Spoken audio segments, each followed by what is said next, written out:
Globalement, nous, la problématique qu'on voit le plus souvent, et c'est la jeunesse de June, c'est que les gens ont de la data, mais ils savent pas quoi en faire. Et pour bosser dans des grands groupes et avoir mis des OKR en place, notamment chez Zalando, j'ai mis les OKR en place dans le département dans lequel je taffais, c'est un poison, quoi. Nous, on s'est pris des portes de dingue. On s'est pris des portes, c'est-à-dire que vraiment, on s'est rendu compte que les founders, les product managers, etc., ils détestaient un mail non sollicité dans la boîte mail, quoi. Et donc, c'est pour ça que tu vois autant de boîtes dans notre industrie qui essaient de passer product-led sales, led growth, pardon. C'est pas que parce que c'est à la mode, c'est parce qu'en fait, il y a pas mal de choses qui marchent pas dans leur go-to-market a priori, tu vois. Donc la rapidité d'exécution en pré-PMF, pour moi, c'est le succès, le facteur numéro 1 de succès. Donc en réalité, nous, on pense qu'il y a ce qu'on appelle un founder market fit. On pense qu'il y a un match direct entre cet ADN produit qu'on avait et ce dont vraiment le marché avait besoin.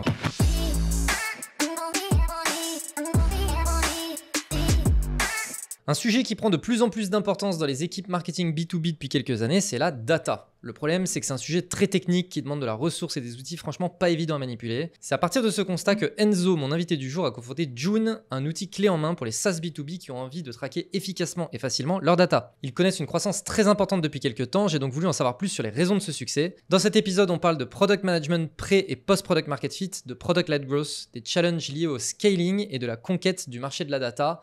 Mais avant de rentrer dans le vif du sujet, like, commentaire, abonnement 5 étoiles, vous connaissez la chanson, je compte sur vous. Bonne écoute. Ok, Enzo, tu es CEO de June. Et avant ça, tu étais product manager. Donc, dans des boîtes N26, Zalando, Intercom, je dis pas de bêtises. Ton LinkedIn est à jour. Le LinkedIn est à jour. Comment est-ce qu'on fait pour passer d'un rôle product manager, tu vois, avec une expertise assez élevée dans des boîtes quand même très sexy à en fait, je vais lancer mon truc de zéro et je vais passer CEO. Ouais, c'est une bonne question. Alors, pour moi, ça avait toujours été intentionnel. C'est-à-dire que je m'étais dit il y a très longtemps que je voulais monter une boîte. Et donc, j'ai toujours, si tu veux, le week-end, le soir, lu des livres d'entrepreneuriat, traîné avec des gens qui faisaient de l'entrepreneuriat, dans des collectifs avant que ce soit à la mode. D'ailleurs, c'est amusant, puisque tu en as un, tu me faisais part de ça. Donc, il y avait toujours eu cette idée que je voulais apprendre un métier pour ensuite le mettre au profit d'une boîte. Par contre, il y a eu des surprises. C'est-à-dire que le métier que j'allais faire et qu'avant d'être entrepreneur, si tu veux, je l'ai découvert sur le tas. Et ensuite, les skills que j'allais, entre guillemets, développer, même le problème que j'allais essayer de résoudre, c'est arrivé sur le tas, quoi. C'était des coïncidences, tu vois. Donc, moi, ce qui s'est passé, c'est qu'au début, je bossais en finance. Donc, j'adore les maths, je suis très pragmatique, j'aime bien quand ça va très, très vite. Finance de marché, tu te réveilles, t'as les places qui ouvrent, c'est le coup de feu, et à 19h, tout est terminé, quoi. Et donc, quand je me suis réorienté vers la tech, je me suis dit, je veux un boulot de généraliste. Je veux quand même être au cœur du réacteur. Donc, je veux être proche de ce qu'est en train de faire la boîte tech. Et je veux que ça aille vite. Et en fait, avec des discussions avec des amis, notamment un ami qui s'appelle Max, j'ai découvert ce taf de product manager. Et après quelques itérations et quelques entretiens, j'ai terminé chez N26, qui s'appelait Number26.de à l'époque, donc qui était vraiment la bonne start-up allemande à Berlin. Et voilà, et après, ça a été de fil en aiguille, une évolution dans ce boulot-là que j'ai adoré. Et puis après, tu montes les échelons, tu passes d'associé de PM à PM, plus senior. Et ensuite, il y a évidemment des questions quand tu fais ta carrière en PM, qui est: est-ce que tu prends des tafs plus seniors ou est-ce que tu es dans des boîtes un peu plus robustes et tu perds peut-être en seniorité, mais tu es dans une équipe, entre guillemets, qui est un peu meilleure. Et donc, moi, mon choix avait toujours été personnellement d'aller vers les boîtes les plus demanding, quitte à perdre sur des tafs des titres de seniorité, quoi. Donc, à l'époque où je passe chez Intercom, je devais avoir 29 ou 30 ans. Je passe juste PM, donc même pas senior PM. Donc, il me fallait encore 2 ans pour passer senior PM. Là où, à 30 ans à Paris, tu as des tafs de head of product, quoi, globalement. Donc c'était ça pour moi, le cheminement. Quand je suis arrivé en product management, je me suis beaucoup posé la question de la data, comme je venais de la finance de marché. Et donc, c'était naturel pour moi d'aller vraiment diguer dans la data, etc. Et je pense que c'est pour ça que j'ai eu la chance d'être exposé à plein de problèmes dans la data, qui en fait ont ensuite amené une autre passion qui était explorer la data consommateur, utilisateur dans le product management. Et ensuite aussi à la découverte de plein de problèmes que j'avais dans mon taf, vu que j'étais proactif sur ces sujets-là. Et donc, un jour, il y a un peu des pièces qui se sont emboîtées, à savoir rencontrer le bon cofondateur, penser que c'est le bon timing dans ma carrière, être sûr que le problème que je veux régler est un problème qui existe vraiment. Parce que pour le coup, si tu pars en entrepreneuriat et que tu règles un mauvais problème, tu n'y arriveras jamais. Et en fait, ce qui s'est passé aussi qui était assez intéressant avec mon taf chez Intercom, c'est que c'était le taf qui m'avait donné, c'était la boîte qui m'avait donné envie de faire du produit.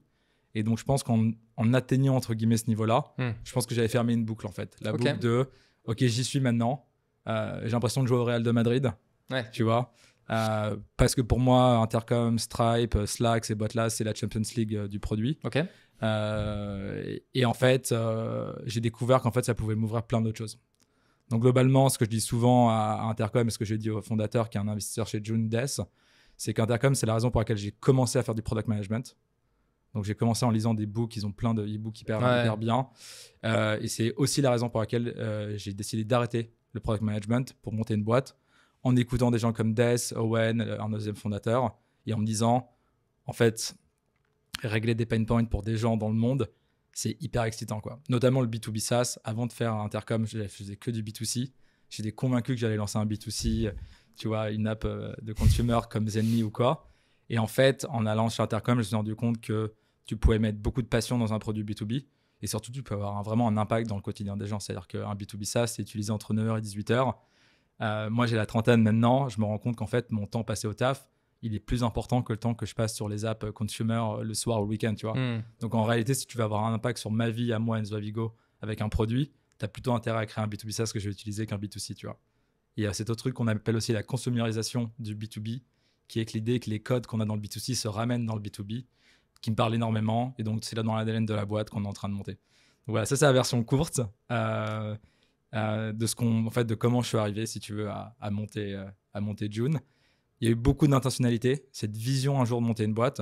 Par contre, le reste, ça a été des surprises. Le métier que j'allais faire en tech, les boîtes dans lesquelles j'allais passer, le fait que la boîte qui me donne envie de commencer me donne envie d'arrêter. Et que le problème que j'allais régler ensuite était un problème que j'allais découvrir au fil et aux mesures de mes expériences. Ça, c'est les aléas de la vie. Et je l'ai oui, bien sûr. Quoi. Ok. Tu vois, ça m'évoque déjà pas mal de questions, là, ce que tu viens de dire. Mais bon, déjà, juste petite réflexion quand tu dis oui, au début, je m'imaginais faire du B2C, une app consumer et tout machin. J'ai vraiment le sentiment que globalement, quand tu n'as jamais été vraiment confronté à des produits B2B, en fait, c'est complètement impossible d'envisager entreprendre dans le B2B, tu vois. C'est-à-dire que moi, tu vois, étudiant, si je m'imaginais entrepreneur, jamais de ma vie, j'aurais pu imaginer faire du B2B dans ma vie, tu vois. Je me disais forcément, je vais bosser pour une boîte B2C, un truc comme ça. Et puis, en fait, une fois que tu commences à rentrer dans le monde de l'entreprise et tout, là, ça te semble évident, tu vois. Il y a un truc, c'est hyper sexy, en fait, tu vois, le B2B. Je suis complètement d'accord. Après, il y a des gens que je connais qui ont fait des produits B2B. Tu regardes l'équipe de Payfit, quasiment en sortie d'école, quoi. Ils avaient 23 ans. Non, mais ça, c'est fou. Ça, c'est fou. Comme Cotton Square, tu vois, c'est sortie d'études du B2B, grand compte. Quelle idée. Alors, Jonathan de Content Square, c'était un super sales. Donc, lui, je pense qu'il est parti, il est parti avec son couteau. Il a dit qu'est-ce que je vais pouvoir vendre. Et ensuite, derrière, il a trouvé les équipes pour construire, etc. Mais si tu regardes Payfit, eux, pour le coup, ils ont fait du bottom-up. Ils ont commencé avec les startups. Et leur premier produit, c'était un Google Sheet, quoi. Et ça, c'est fou. Ça, c'est fou. Ouais, non, je suis d'accord. Tu vois, sur l'entrepreneuriat, souvent l'entrepreneuriat, pour moi, il y a un peu 3 skills majeurs. C'est marketing, sales, product. Moi, je suis naturellement au quotidien beaucoup plus confronté aux skills market et sales. Tu dirais que le fait... déjà, est-ce que tu es d'accord pour dire que l'entrepreneuriat, c'est globalement un peu ces 3 skills ? Je suis d'accord, mais je mettrais sales et marketing ensemble, en fait. Je mettrais ça sur go-to-market en disant... c'est vrai, oui. Tu construis d'un côté un produit ou un service, qui peut être un humain d'ailleurs. Ça peut être toi, le produit ou le service. Et ensuite, il y a cette manière d'aller atteindre ton audience, quoi. Ok. Tu dirais que tes expériences en product management, c'est un unfair advantage dans l'entrepreneuriat ? C'est un unfair advantage, ouais, complètement. En fait, c'est l'ADN de la boîte et ça a conditionné tellement de choses. Tu vois, on en parlait. Donc, typiquement, Jonathan, qui est un des fondateurs de Content Square, il est parti sur une boîte enterprise parce que c'est un super sales. Et donc, du coup, il a commencé à vendre. Quand tu vends et que tu es dans la rue avec ta mallette, tu vends pas $100. Tu vends $1,000 ou $10,000, ok ? Donc, en fait, automatiquement, tu te retrouves dans l'enterprise, quasiment automatiquement, ou du mid-market au moins, tu vois. Nous, c'est l'inverse. On était des super product people, on l'est encore, je pense, encore aujourd'hui. Et on est d'ailleurs de mieux en mieux parce qu'on recrute des gens maintenant qui sont encore plus doués que nous. Mais ça fait qu'on n'avait pas des compétences sales. Et donc, du coup, on s'est toujours un peu caché, en tout cas au début, derrière cet ADN produit en disant, en fait, on va faire un produit qui est tellement bien que globalement, ça va commencer à attirer les gens et mettre un bouche-oreille. Donc, en fait, énormément des aspects du produit et de la boîte qu'on a créé viennent de cet ADN. Et je dirais que c'est un unfair advantage, mais c'est aussi une faiblesse, quoi. C'est-à-dire que vraiment... La force de June aujourd'hui, c'est qu'on est des product people, on écoute mieux que quiconque les problèmes des gens et on les règle mieux. L'inconvénient, c'est que aujourd'hui, je pense que June pourrait être vendu 10 fois le prix globalement de ce que c'est vendu. Mais comme on n'a jamais vraiment commencé avec Seedmotion et que moi, j'ai pas les clés d'aller dans les boîtes du CAC 40 pour vendre à ce prix-là, je l'ai pas fait, tu vois. Okay. Donc, ça viendra. Oui, ça viendra et je pense que c'est une question de temps et je pense qu'on a aussi des raisons de le faire progressivement. Bien sûr. Je pense qu'on n'a pas envie de sauter des étapes. Mais là où tu as raison, c'est que je pense que c'est plus un ADN qu'un unfair advantage. Okay. En fait, c'est-à-dire que si tu n'as pas d'ADN quand tu commences une boîte, si les fondateurs n'ont pas une chose sur laquelle ils sont excellents, ça va être difficile d'insuffler dans la boîte quelque chose, tu vois. Ouais. Ça va être difficile de commencer. Par contre, ce dont je me rends compte, c'est à la fin du compte, il y a quasiment toujours un biais qui a été créé, plus ou moins consciemment d'ailleurs, par les fondateurs d'une boîte. Chez June, c'est assez conscient. Donc là, maintenant, je t'en parle, on a l'impression que, tu vois, on débarque, qu'on a fait un super produit et qu'ensuite, on a un peu essayé d'assembler les blocs de la go-to-market. En réalité, ça fait pas mal partie de la stratégie. Okay. On pense que dans notre industrie, donc l'industrie de la data, on pense que les produits sont globalement très compliqués. Et on pense que c'est un des freins, le frein majeur à l'adoption de ces produits-là. Et donc, nous, le parti pris depuis le début, c'est de dire on va être tellement focus sur le produit, product-led, etc., c'est des termes qu'on abordera peut-être plus tard dans le podcast, qu'en fait, on va aller pouvoir régler un des problèmes les plus fondamentaux de l'industrie. Donc, en réalité, nous, on pense qu'il y a ce qu'on appelle un founder market fit. On pense qu'il y a un match direct entre cet ADN produit qu'on avait et ce dont vraiment le marché avait besoin. C'est pas juste... on fait un beau produit qui est self-serve avec un bouton où tu peux te sign up, etc. Parce que c'est cool, parce que c'est ce qu'on sait faire. On pense que c'est ça le problème aujourd'hui principal dans l'industrie. C'est globalement, si tu ne parles pas à un sales, c'est trop compliqué de savoir ce que tu vas avoir dans ta solution ou même comment la setup, tu vois. Donc parfois, il y a des alignements qui se font. Parfois, tu te convaincs qu'il y a un alignement. Il n'y est pas vraiment et c'est là que tu itères, etc.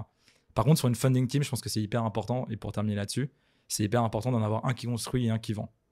Que ce soit de la vente pure, outbound, mid-market, up-market, ou alors plutôt du marketing, moi, ce que je fais aujourd'hui. Si tu n'en as pas un qui vend et un qui construit, c'est hyper compliqué parce qu'en fait, mettre ton cerveau en mode construction, c'est un travail de malade. Et apprendre à vendre, c'est un boulot de malade aussi, quoi. Donc faire les deux, c'est rarissime. Par contre, si tu as un bon bâtisseur et un bon vendeur, tu es inarrêtable. Ok. June, ça fait quoi? Parce qu'en fait, on comprend que c'est de la data, on comprend que c'est du product, mais globalement, c'est quoi? Ok, alors nous, on se décrit comme un next-gen analytics pour les SaaS, pour les B2B SaaS. Donc, ce que ça veut dire concrètement, c'est qu'on prend aujourd'hui leurs données de comportement utilisateur. Donc, tu mets juste un snippet de notre app dans ton produit. Et en fait, on va te faire les analyses de comportement de tes utilisateurs. Donc, c'est un peu comme un Google Analytics, mais pas pour le site marketing, pour le produit. Ça, c'est la première particularité, donc c'est hyper simple, c'est clé en main. La deuxième, c'est que c'est pour les B2B SaaS. Donc en fait, ce dont on s'est rendu compte, c'est que tu avais plein de problématiques qu'avaient les SaaS sur comment engager, activer les accounts ou les compagnies qu'ils ont sur leur plateforme et qu'aujourd'hui, il n'y avait pas d'analytics qui était fait sur mesure pour ça. Donc en fait, on va pouvoir te donner de l'analytique au niveau des accounts, on va t'enrichir tes accounts, on va faire des intégrations avec tes CRM comme HubSpot pour ensuite te permettre en fait, de faire de l'argent avec tes comptes, donc soit les retenir avec tes équipes success, soit les upsell avec tes équipes sales. Donc on est vraiment une espèce de solution end-to-end qui permet à des B2B SaaS avec un snippet de code JavaScript dans leur app B2B SaaS, globalement de savoir ce qu'en font leurs utilisateurs et de s'assurer qu'ils restent le plus longtemps possible, quoi. Ok. Donc c'est qui ton audience? Toi, à qui tu vends ce produit-là? Ouais, alors c'est marrant parce que j'avais une réponse toute faite avant hier soir. Hier soir, j'ai fait un podcast avec quelqu'un qui m'a complètement retourné l'esprit. Donc, nous, la merde, on réfléchit à notre audience chez June, c'est avec ce qu'on appelle un ICP ou un persona. C'est de se dire, il y a une audience clé qui a des critères récurrents. Et donc, en général, pour nous, c'est les funding teams, donc les fondateurs, les premiers product managers, dans des startups B2B SaaS de moins de 50 personnes en général. C'est vraiment là qu'on a le plus gros fit. Donc, c'est des seeds, série A, parfois série B. Ça dépend si elles sont petites ou pas en termes d'équipe. Et en général, il y a un ADN qui n'est pas très data-savvy. C'est-à-dire que c'est des boîtes qui se disent mettre en place les solutions traditionnelles du marché, ça va être un gros bazar. On n'a pas envie d'y aller. Ou alors, c'est des gens qui reviennent de ce marché-là, qui ont installé d'autres solutions, qui ont pas mal galéré à les mettre en place, qui n'ont pas forcément eu toute la valeur qu'ils voulaient, et ils veulent essayer quelque chose d'autre. Ça, c'est la ICP de June traditionnelle. Avant hier soir. Hier soir, sur... Breaking news. Breaking news, ouais. Hier soir, en fait, on a aussi un podcast et hier soir sur le podcast j'ai accueilli un homme qui s'appelle Bob Mesta qui est le cofondateur du Job to be Done. Donc, il y a un framework qui avait été développé par un homme qui s'appelle Clayton Christensen, qui était un professeur d'université, sur en fait comment comprendre pourquoi les gens adoptent des produits dans leur quotidien. Donc, le job, c'est le métier pour lequel tu adoptes un produit. Et donc, toute la thèse de ces gens-là, c'est de dire qu'on n'adopte pas des produits parce qu'ils sont sympas ou beaux, etc. Mais qu'en fait, on a des problèmes intrinsèques fondamentaux qu'on veut régler avec ces produits-là. Et donc, lui, je lui disais, comment tu fais ton profiling, quoi ? Comment ça marche ? Et lui, il disait, en fait, moi, ça ne marche pas du tout comme toi avec des données démographiques, âge, sexe, industrie, etc. Ça marche vraiment par le why, when et what. Donc, qui est la personne ? Quels sont les motivateurs dans sa vie qui font qu'aujourd'hui, il va aller là-dessus ? Et pourquoi ? Vraiment, le pourquoi très profond. Donc, en fait, lui, ce qu'il disait, c'est que peut-être que moi, aujourd'hui, j'estime que mon ICP, c'est des boîtes SaaS de moins de 50 personnes. En réalité, il y a un truc au niveau des individus de toutes ces boîtes qui fait qu'ils achètent June, qui est beaucoup plus profond, qui est je veux garder mon taf ou je veux qu'on atteigne le product market fit et je sais que si ça se fait, ça va être avec le produit et un bon usage, tu vois. Ou je veux pas devenir un data scientist et aujourd'hui, il y a un pool dans ma boîte qui fait qu'il faut absolument que je fasse de la data, mais je veux pas parce que moi, ma motivation personnelle, c'est d'être un product manager et donc je vais acheter un produit pour pas devenir le data analyst, tu vois. Donc en fait, il creusait là-dessus et il me disait en fait, tu te rends pas compte, mais il y a des motivateurs beaucoup plus profonds qui vont en fait définir ton target audience. Donc aujourd'hui, je vais te donner la réponse bateau, qui est la réponse que je t'ai donnée au début. En réalité, après la conversation d'hier soir, je suis un peu chamboulé là-dessus et je me dis, il faut vraiment qu'on repense comment on pense aux individus parce que je pense que ça va vachement nous aider à aller les chercher. Je pense dans des horizons beaucoup plus larges, notamment, pas que la tech, B2B SaaS. Et je pense que ça va vachement nous aider aussi à les targeter et faire de la communication et le bon positioning autour de ces personnes-là, tu vois. Ça te parle ou pas du tout ? Ça me parle très bien. Ouais. Ce que je suis en train de me dire, c'est que en fait, tout ce qu'il t'a dit, pour moi, c'est plus... ça peut aussi bien contribuer à ton audience, mais surtout, ça va contribuer à ta proposition de valeur. Complètement. Ça aligne tout, en fait. Voilà. Ça va te permettre d'identifier ce que tu dois construire, qui ils sont, comment tu leur parles, et ensuite, ce que tu veux vraiment construire pour eux. Oui, mais par contre, ce que je me dis, c'est que potentiellement, là, tu vois, tu es en train de te dire, il m'a challengé sur mon audience, mais possiblement, à la sortie de ça, l'audience sera effectivement celle que tu as identifiée. Mm-hmm. Par contre, les messages à leur adresser risquent de changer. Complètement. Et tu vois, un exemple que j'adore, c'est... donc lui, il a bossé avec plein de boîtes que j'adore. Il a bossé avec Intercom. C'est un des mentors de Des, un des fondateurs. Il a bossé avec Basecamp. Et tu vois, par exemple, il y a cette tagline que j'adorais de Basecamp. Je crois qu'ils l'ont... Je sais pas s'ils l'ont encore regardé. C'est quand tu arrives sur leur site, il y a quelqu'un qui a les cheveux en feu. Et avec des icônes d'app que tu utilises au boulot, donc d'email, de chat, etc., avec des notifications dans tous les sens qui montrent le chaos que tu as au taf. Et il y a écrit « We've been expecting you », tu vois. Vraiment en te disant... c'est ça, en fait, c'est ça l'état d'esprit dans lequel tu es quand tu vas sur Basecamp. C'est il y en a marre, ça part dans tous les sens. Viens, on s'achète un outil de project management centralisé qui n'est pas en train de te pinguer toutes les 30 secondes, qui est assez bien foutu, etc., tu vois. Et donc, eux, ils ont vraiment creusé ce truc-là et ils l'ont déterminé. Et puis après, le message est complètement orienté, comme tu le dis, autour de ça, quoi. Trop bien. Mais globalement, l'audience que tu adresses, c'est pas des sales, c'est pas des marketeurs, c'est plutôt des gens qui ont une appétence plutôt technique ou en tout cas à qui on demande des choses techniques. On est d'accord là-dessus ?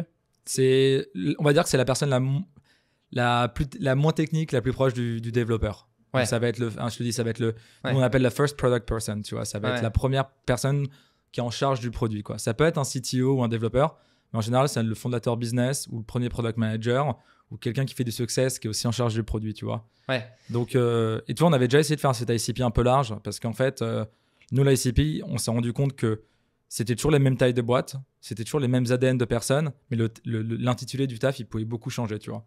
Donc nous, ça fait déjà quelques années qu'on se dit Product Ninja Manager. Ouais, ou Product Owner en France, il y a ce débat entre Product Manager et Product Owner. Ouais. Il y a plein de choses, tu vois. Et du coup, nous, on s'était dit, bon, on va mettre ça on va englober ça sous the first product person, tu vois. Okay. Et ceux qui avaient fait très, très bien ça à une époque, c'était Stripe. Stripe, à une époque, la manière dont ils rentraient dans les boîtes, c'était avec un personnage qu'ils avaient appelé le Angry Engineer. Donc, en gros, il disait, il y a un ingénieur à un moment dans une boîte qui va être tellement frustré du système de paiement qu'il y a dans son app, qui va aller rogue et qui va aller installer Stripe, tu vois. Ça peut être un CTO, un junior, un mec qui fait un projet du week-end, ça peut être un hackathon, etc. Ça peut partir de partout, mais à un moment, il y a un coup de feu qui est parti, tu vois. Et eux, ils se sont dit, OK, en fait, comme on ne sait pas tout à fait qui est cette personne, au lieu de dire c'est le junior, le nain, le senior, etc., on va être un peu horizontal et on va essayer d'aller faire du contenu pour aller chercher cette personne et ses niveaux de frustration, peu importe où elle est, tu vois. Donc Stripe, c'est un cas historique parce que franchement, ça a trop bien marché pour eux. Nous, on a un peu cette idée-là qu'aujourd'hui, le persona, il est multiple en fait chez June, tu vois. Donc on essaie de creuser ça. Mais oui, pour répondre à ta question de manière pragmatique, c'est pas un développeur, c'est quelqu'un qui est plutôt au côté produit ou au founding team, mais qui va être en charge du développement du produit. Ok. Et à qui, c'est pour ça que je disais, à qui on demande des choses techniques, quoi. Et c'est un peu ce truc-là, quoi. On demande des analyses, en tout cas. On demande de comprendre ce que font les utilisateurs. Ok. Il y a 10 ans, tu aurais dû faire du SQL, tu aurais dû faire des analyses dans la data. Ouais. Aujourd'hui, il y a plein d'outils qui accompagnent sur tous les corps de métier comme ça. Ok. Je me permets une petite pause dans l'épisode pour vous présenter Bulldozer, l'entreprise derrière la production de ce podcast. Bulldozer est un collectif spécialisé en marketing et growth. Et notre job, c'est de maximiser la performance marketing et commerciale des entreprises sur l'ensemble de leur funnel, de la génération de leads à leur conversion, puis leur rétention. Pour ça, on s'appuie sur différents leviers, le premier étant notre pool de plus de 200 experts qui composent le collectif et qui nous permettent d'adresser des sujets aussi divers que la demand gen, l'outbound, le SEO, les RevOps, etc. Ainsi qu'une méthode de travail scientifique, data-driven et qui exploite ce qui se fait de meilleur en termes d'outils et technologies. On a accompagné plus de 200 clients depuis notre création en 2022 et parmi nos références, on trouve des super boîtes comme Aircall, Salesforce, Exa ou Mooncard pour ne citer qu'elles. Si vous aussi, vous souhaitez faire de votre marketing non pas un simple générateur de leads ou de notoriété, mais bien un générateur de revenus, je vous mets un lien vers notre site internet en description. Écrivez-nous, je pense qu'on peut faire de très belles choses ensemble. Allez, on reprend. Est-ce que tu penses, on en parlait un tout petit peu en off avant, mais du coup là ça m'intéresse, c'est globalement, tu sais, on disait ton audience c'est un peu finalement une audience isolée, c'est-à-dire c'est un peu caricatural, mais c'est souvent des personnes, ils veulent faire leur boulot, ils veulent qu'on les laisse tranquilles, tu vois, c'est un peu ce truc-là. À la différence de moi, l'audience avec Bulldozer qui sont des marketeurs, des sales, etc. Et du coup, ces personnes, ils ont l'habitude, tu vois, d'avoir ce côté très, très social, voilà. Et du coup, je fais tout de suite le lien avec un point que tu mentionnais tout à l'heure qui était, voilà, la façon dont vous avez pensé le produit, c'est product-led, c'est un truc, voilà, tu viens, sign up, c'est facile, blablabla. Est-ce que tu penses que, est-ce que vous avez cherché à faire ça parce que vous saviez que de toute façon, à la fin, l'audience que vous allez adresser, c'est une audience qui n'a pas envie de parler avec un sales? Non, on ne savait pas au début. Mais je suis tellement jaloux. Tu vois, les communautés de marketing people, les communautés de sales aussi. On n'est pas loin de l'Aimlist. Eux, ils ont vraiment commencé avec des groupes Facebook où les gens partagent des best practices, etc. Je suis tellement jaloux que, tu vois, il n'y a pas ça vraiment dans la communauté produit. Il y a des Slack produits, mais ils sont morts. Il y a des pages LinkedIn où il ne se passe rien. Les meet-up ne sont pas vraiment repartis après le Covid en produit, beaucoup moins qu'avant en tout cas. Donc, j'adorais que ça. En réalité, il n'y a pas trop. Et je pense qu'inconsciemment, on s'est dit que on n'avait pas besoin d'aller voir un sales pour commencer parce que je pense qu'inconsciemment, on savait que nous-mêmes, notre behavior était celle en fait, de notre acheteur potentiel. Mais je pense qu'il y a eu quand même pas mal de découvertes. Je pense, un truc qui s'est passé, je pense qu'on n'avait pas anticipé, c'est que quand tu vends à un persona qui fait le métier que tu faisais avant, je pense que tu crées une certaine confidence, une certaine crédibilité aussi, tu vois. Donc, je pense que le fait qu'on soit des bâtisseurs qui ont bâti et qui maintenant se focus sur bâtir et qu'on explique ça à nos clients potentiels, je pense que finalement, ça crée... ça les influence et ça crée, une assez bonne go-to-market, tu vois. Same team. Exactement. Et puis on est les premiers utilisateurs de ce produit-là. On développe plein de choses en fonction de nous, ce qu'on utilise. Donc, ça, c'est un premier truc qui a été intéressant pour nous. Je pense que le truc qu'on a découvert plus tard, pour être transparent avec toi, c'est que quand on a commencé avec cette go-to-market de inbound, bouche à oreille, etc., on s'est dit quand même à un moment, il faut qu'on aille mettre d'autres couches. Et la couche outbound, sales en B2B, elle marche quasiment tout le temps. C'est-à-dire qu'il y a un moment où globalement, tu vas faire du emailing, tu vas commencer à faire du volume et puis tu vas augmenter ton chiffre d'affaires de 5, 10%, 20%. Ça peut devenir ta go-to-market la principale, si tu cartonnes, si vraiment il y a un fit là-dessus, ou pas. Mais en tout cas, même si ça ne marche pas très bien, globalement, en B2B SaaS, tu ne prends pas trop de risques à en faire. Nous, on s'est pris des portes de dingue. On s'est pris des portes, c'est-à-dire que vraiment, on s'est rendu compte que les founders, les product managers, etc., ils détestaient un mail non sollicité dans la boîte mail, quoi. Donc, si tu veux, ce qui s'est passé, c'est qu'on a énormément itéré sur nos campagnes pour arriver à un moment où on avait des bons taux de réponse et des bons booking rates. Mais le moment où on arrivait à des super taux de réponse et des super booking rates, quasiment d'ordre de 30 ou 40% en taux de réponse, tu vois, en fait, on n'était plus vraiment dans le sales pur et dur. On était plutôt dans une mise en contact où on prenait un peu la température, on les aidait sur certaines problématiques, etc. Et donc là, tu commences à plus closer parce qu'en fait, là où tu dois closer un call sur 2 ou 3 en sales, là, on commençait à closer un call sur 10, tu vois. Et comme June, c'est entre 100 et 200 dollars par mois aujourd'hui, tu prends ton agenda, tu fais 10 calls par jour, tu closes une personne par jour, rapidement, en fait, ton temps, il est moins bien passé que sur du marketing ou de l'inbound, tu vois. Ouais. Et donc, nous, on s'est rendu compte rapidement que l'outbound ne marchait pas. On s'est dit, bon, c'est un problème qui est propre à June, c'est propre à l'analytique produit et c'est propre au bottom of the market, les startups, tu vois. C'est ce qu'on pensait. Et là, on a fait un peu notre homework et en fait, on s'est rendu compte qu'il y a des industries globalement où ça marche pas très bien. En fait, ce qui est product management et ingénieur, globalement, l'outbound ne marche pas très bien. C'est des personnages qui sont très sophistiqués, qui n'aiment pas trop ce qu'on leur dit, qu'on leur dise quoi faire. Qui sont très autonomes aussi, qui sont très empower dans leurs entreprises. Vraiment, on les recrute parce qu'ils ont des bons cerveaux et qui peuvent apporter du business et prendre des décisions. Et donc, cette idée qu'en fait, tu vas les solliciter à un moment où ils n'ont pas voulu pour leur dire qu'ils ont un problème pour ensuite leur proposer ta solution, globalement, ça ne marche pas très bien. Et donc, nous, vraiment, le moment qui a fini de nous achever, c'est quand j'ai commencé à faire des calls avec des leaders sales dans des boîtes concurrentes qui sont up market pour leur dire, bon, nous, on n'y arrive pas en bottom of the market, on n'arrive pas sur les petits comptes, mais vous y arrivez clairement avec les gros, vous avez 100 personnes en sales, dites-moi comment vous faites, tu vois, des gens qui sont partis de la boîte. Et c'est là que je me suis pris des claques avec des gens qui nous disent non, mais en fait, ça se passe, nous, on n'y arrive pas non plus, en fait, tu vois. Donc tu dis, attends, moi, mes paniers moyens, ils sont à $200 par mois. Eux, ils sont à 10 000 $. Et eux, ils se prennent des portes. Oui. Alors que pour le coup, eux, normalement, la motion qui marche le mieux, c'est le outbound, tu vois. Ouais. Et donc, c'est pour ça que tu vois autant de boîtes dans notre industrie qui essaient de passer product-led sales, led growth, pardon. C'est pas que parce que c'est à la mode, c'est parce qu'en fait, il y a pas mal de choses qui marchent pas dans leur go-to-market a priori, tu vois. Bien sûr. Donc voilà. Donc ça, c'est des découvertes. Toute l'histoire de June, toute l'histoire de ma vie. Comme on a commencé au début, j'ai découvert ce que j'allais régler, quelle boîte j'allais monter. J'ai rencontré mon cofondateur dans les boîtes, etc. Toutes les découvertes de June sur l'ICP, sur les motions de go-to-market. Tout ça, c'est de la découverte progressive, en fait. Là, je t'en parle comme itération. Et à chaque fois, quasiment, quand j'avais une believe, elle était quasiment fausse, tu vois. Ouais. Donc aujourd'hui, ma manière de fonctionner, c'est plus comment j'amène la boîte à tester le plus rapidement possible des idées, avec à chaque fois, évidemment, cette croyance que c'est la bonne, parce que sinon, ça ne sert à rien. Bah, bien sûr. Mais en fait, à chaque fois, j'essaie de viser pas trop loin du cœur de la cible pour qu'en fait, l'information m'apprenne que la prochaine fois que je dois itérer, ça soit plus vers le centre, tu vois. Mais je suis jamais au milieu de la cible dès le premier coup, tu vois. Alors, très intéressant. J'ai envie qu'on creuse un tout petit peu ce truc-là parce que parce qu'en fait, c'est exactement un discours que j'ai avec mes clients. Donc, en fait, je pourrais leur envoyer en leur disant regardez, en fait, c'est comme ça qu'il faut faire. Et ça fait depuis des semaines que je vous le dis. C'est quoi votre process? Vous avez du coup vous fonctionnez en système de sprint, trucs comme ça pour essayer d'itérer le plus rapidement possible? Yes. Alors, on a des cycles courts et des cycles rapides. En produit, ça va en sprint. On n'a pas de roadmap. On a pas mal écrit là-dessus. On bosse avec des cycles en fait au mois. Et ensuite, dans un mois, il y a 4 sprints d'une semaine. L'idée avec le mois côté produit, après je te parle de la go-to-market, mais l'idée du mois avec le produit, c'est que c'est la fenêtre de temps qui est suffisamment longue pour pousser quelque chose qui est assez dense, mais qui est finalement suffisamment petite pour pas que tu attendes 2-3 mois avant d'avoir poussé quelque chose d'important et d'avoir des earnings.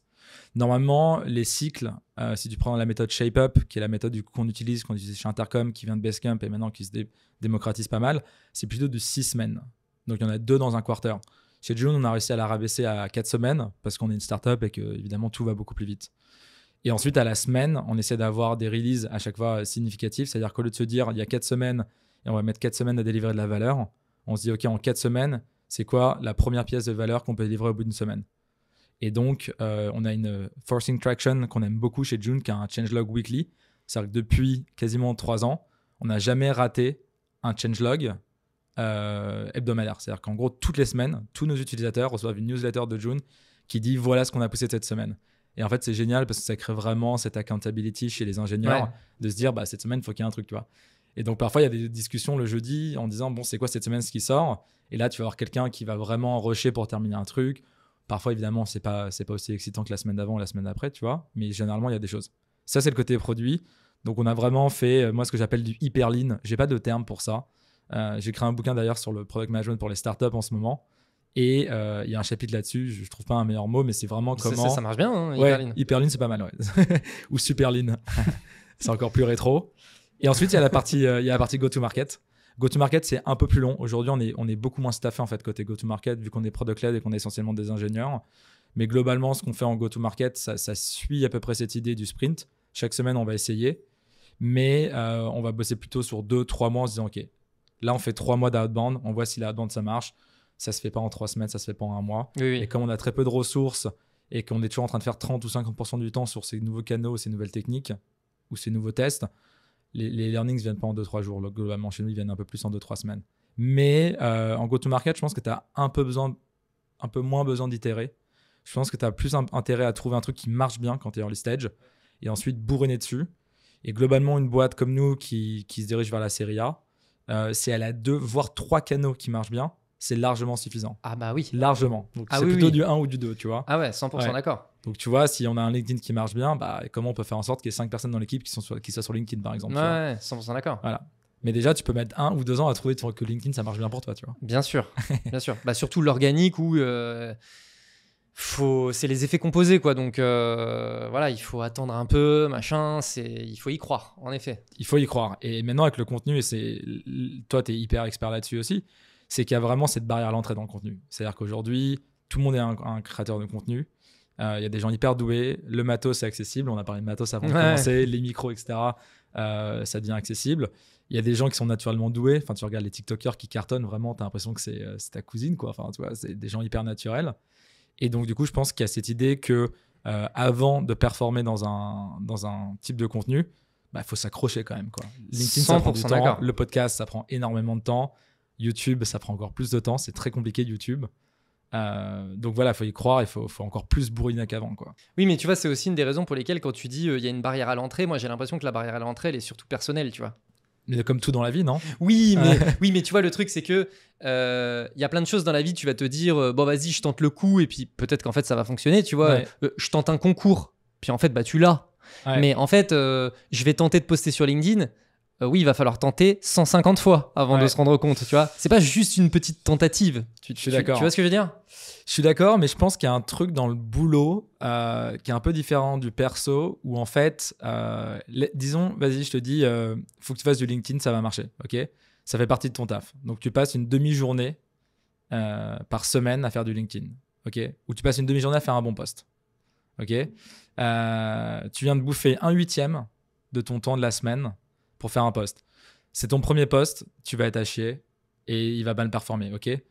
Donc la semaine d'après, tu vas repasser 1/8 de ta semaine à faire ça, ça va performer, tu vas en faire 50, ça va performer. Je te fais un point dans 3 mois, tu as passé 1/8 de ton temps sur 3 mois, donc là on compte en jours, voire en semaines, et tu as eu 0 impact. Et là, tu as fait un trade-off, qui est qu'en fait, tu aurais pu faire autre chose au taf, tu vois. Tout à fait. Donc là, on commence à avoir une conversation où soit tu es ton propre boss et tu dis, putain, je devrais peut-être passer mon temps ailleurs, soit tu as un boss qui te dit, t'as foutu quoi pendant 1/8 de ton temps ? 100% d'accord. Et donc, je pense que c'est le truc encore plus pour lequel les gens lâchent au taf les nouveaux formats de contenu ou ces trucs itératifs, c'est que tu le payes très très cher en fait que ça marche pas. Tout à fait. Ouais. C'est pour ça qu'il faut y croire, mais en fait, si tu n'y crois pas ou si tu crois que tu vas avoir du résultat rapide, c'est fini. C'est mort. Ouais. Il se passera rien.